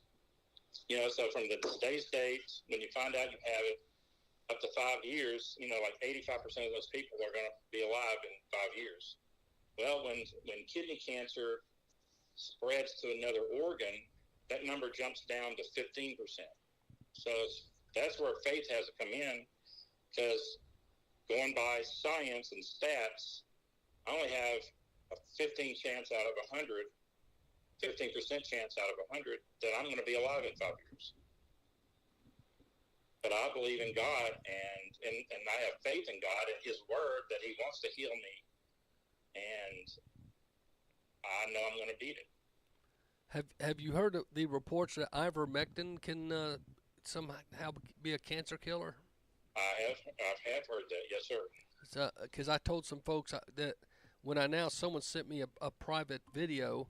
I just hated to play it because I haven't. It's kind of a lady's opinion, so I don't know if she's a doctor. But implying, though, that the taking of ivermectin, you know, I don't know how the treatment's done. The pills, I guess, based on your body weight. Right. But I guess if I was in your situation, hey, I'd try just about anything, you know. Well, right, and I'm looking at everything. Jolene has gotten many stories of not just like they heard someone but it's actually one of her friends that she hadn't talked to since high school that's connected with her because of this, and said, I know someone that was healed from it by taking ivermectin, benzazole, which is a dog dewormer, but also take like super doses of vitamin C, B12, and numerous other things. And I haven't ruled that out, but I'm giving MD Anderson a try first before I do anything, because this is not a super fast-growing cancer compared to like pancreas, which is very aggressive and fast. I can give you a praise report on, as soon as my schedule was made, they sent me my case was assigned to my oncologist, my cancer doctor there. He looks like he's in his 50s. He, in 2011 and 2012, U.S. News and World Report named him top doctor for 2 years straight. Oh. When he does his research, because, you know, MD Anderson just is in a hospital, they're like, just like John Hopkins or Duke or other facilities, that they come up with they invent the cures for it, or at least make treatment better or things. And this guy, and that's part of what he does. And what he does, it's renal cell carcinoma, and which is 80% of what kidney cancer is, and that's what I have. And that's his specialty. He's co-authored hundreds and hundreds of articles to other doctors that do the same thing, but he's written hundreds of articles about it. And even better, he's a people person also. His rating at MD Anderson from patients, he's a 4.9 out of 5. So God has put him and me together for a reason. He sounds like the right doctor for me. Does it sound? I know. No, good thing. And Jolene, your wife's such a good researcher. She probably is digging in places that most folks wouldn't think to go. But again, if folks want to help you guys out, they've got a GoFundMe page. Help Jolene Carter husband fight cancer. And I encourage all my listeners to pray about doing some kind of a donation if you can. Now, with you guys being in Virginia, I've teased about you guys being in the flip-flop state, because you guys go blue to red more than probably any other country in the last few years. You know, you guys right. And we're back blue again. And yeah, right now. you're kind of bluish again, and it's going to be interesting to see in 2024 because I think Trump had a strong, somewhat lead, 4 points in some polls over Biden. But with Kamala, I don't know. But do you have any friends that are Democrats? You don't have to mention their names. My next door neighbor is a Democrat. I think he is like the only one in our whole neighborhood. And to go around our circle in our neighborhood when Jillian and I walk, it's a mile, and that's the only Democrat I know. So does he believe in is Biden, in his opinion, built back better? Ever since Biden was elected, we have not talked politics anymore. We just talk neighbor stuff. We try to keep it less political. Oh, I understand. I just didn't know if he was, because usually, somebody, if they think their guy's better, they'll try to weasel it in a conversation. Because I remember when Obama, I had cousins that try to tell me, how good. I have liberal relatives, and I've got some folks that none of them try to ever talk to me about Biden. Right. And here's what's telltale about him. He would be the first in our neighborhood to have a sign in his yard of who he's going to vote for Democrat, for governor and Congress and president. And it's funny, I don't see anything in his yard for president this year from him. So he is choosing. I think it's ashamed. He's choosing to do the Sergeant Schultz. I know nothing. I see nothing. Exactly. He's a good guy. I like him a lot. Yeah. But I don't know why he thinks the way he does. I think that it's. I think some of it is just sometimes you're like, I'm a Tennessee fan because my dad was. Yes, sir. And I think a lot of folks, Democrat, Republican in some ways, because that's their families. And but then what's weird is the Democrats, through their control over education, have taken a lot of kids that were raised. I know a pastor's daughter, and I won't mention the name, but they really, she was a great kid. I watched her growing up, but she went to the University of Tennessee. Yes, sir. And they completely turned her into, now she hates America. She doesn't want to go to church. She believes the Bible has all these errors. And that kid used to get up and sing solos and did so many great things in the church. And we know people just like that. We know people just like that. And tomorrow's show, I've got a clip I'm going to play how a lot of folks are saying, hey, I'm just going to send my kid to trade school. They make more money and they get out quicker, don't have debt, and they make more money. And pardon me, I have allergies. But you know what I'm saying?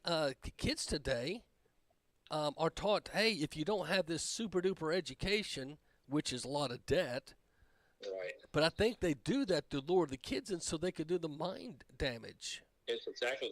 The Republicans decades ago made the mistake of letting the Democrats work their way in to the education system and take total control of it. And they've ruined it and ruined our kids. And, now it's bled down through the teachers union, of course, into the high schools, the middle schools, and even sadly into the the preschools.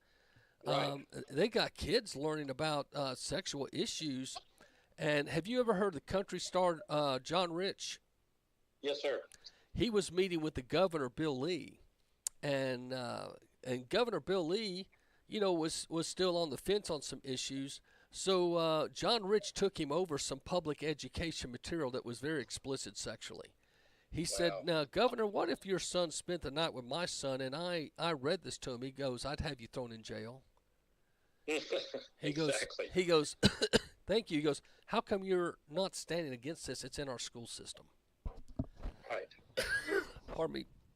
Because there's some of us, if I pulled up in a white van at a public park and passed out, I'd be arrested as a pedophile.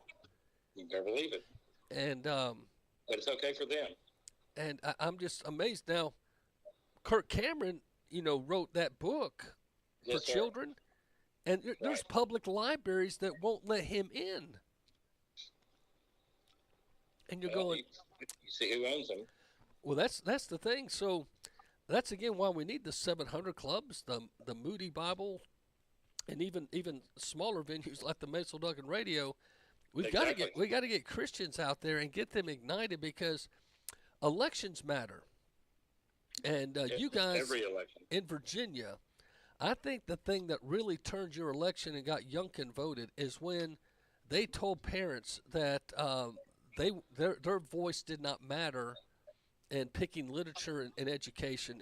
Can you refresh us? It was worse than that. It was that the parents didn't have a right to control what the kids. It was all up to the students. Up to the teachers and the teachers' union to come up with what was best for the kids. The parents had no right. And that was in a blue state. It flipped you guys red. It really got the parents to turn out, which that's what you got to. Now, the Democrats are going to try to just make this all about abortion and age at this point, and they're going to make an erase war. All they're doing here in Virginia is abortion. Every commercial that I ever see, it says abortion. And Trump never made abortion illegal. He just put it back in the states. Exactly, and they don't like that. And I hope he does it with education. I'd like to see the Board of Education destroyed and let it go back to the states, because this Bush No Child Left Behind has been very, very damaging. Yes, sir. So, and that was a Republican. Right. So you gotta, but they're globalists. Remember, his father said the New World Order.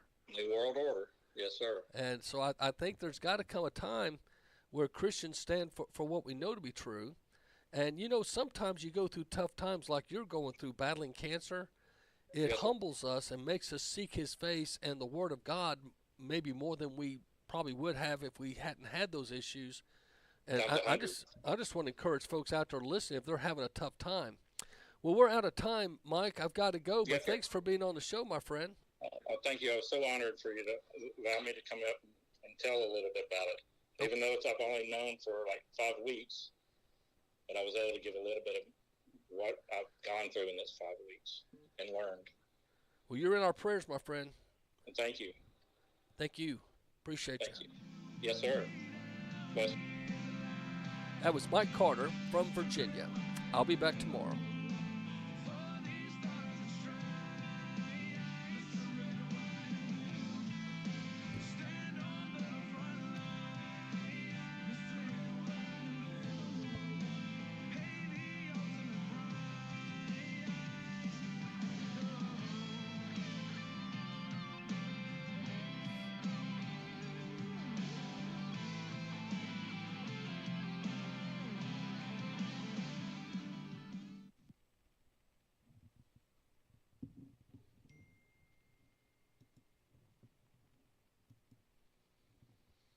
Y'all talking about moving on out if our man wins here in 2024.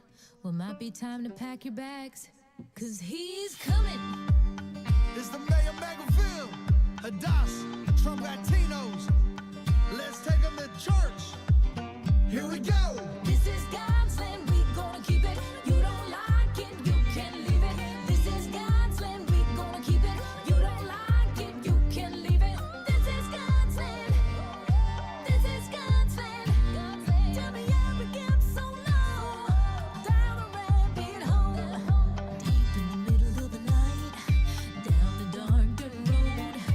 Underneath the sky. Neon moonlight. You don't wanna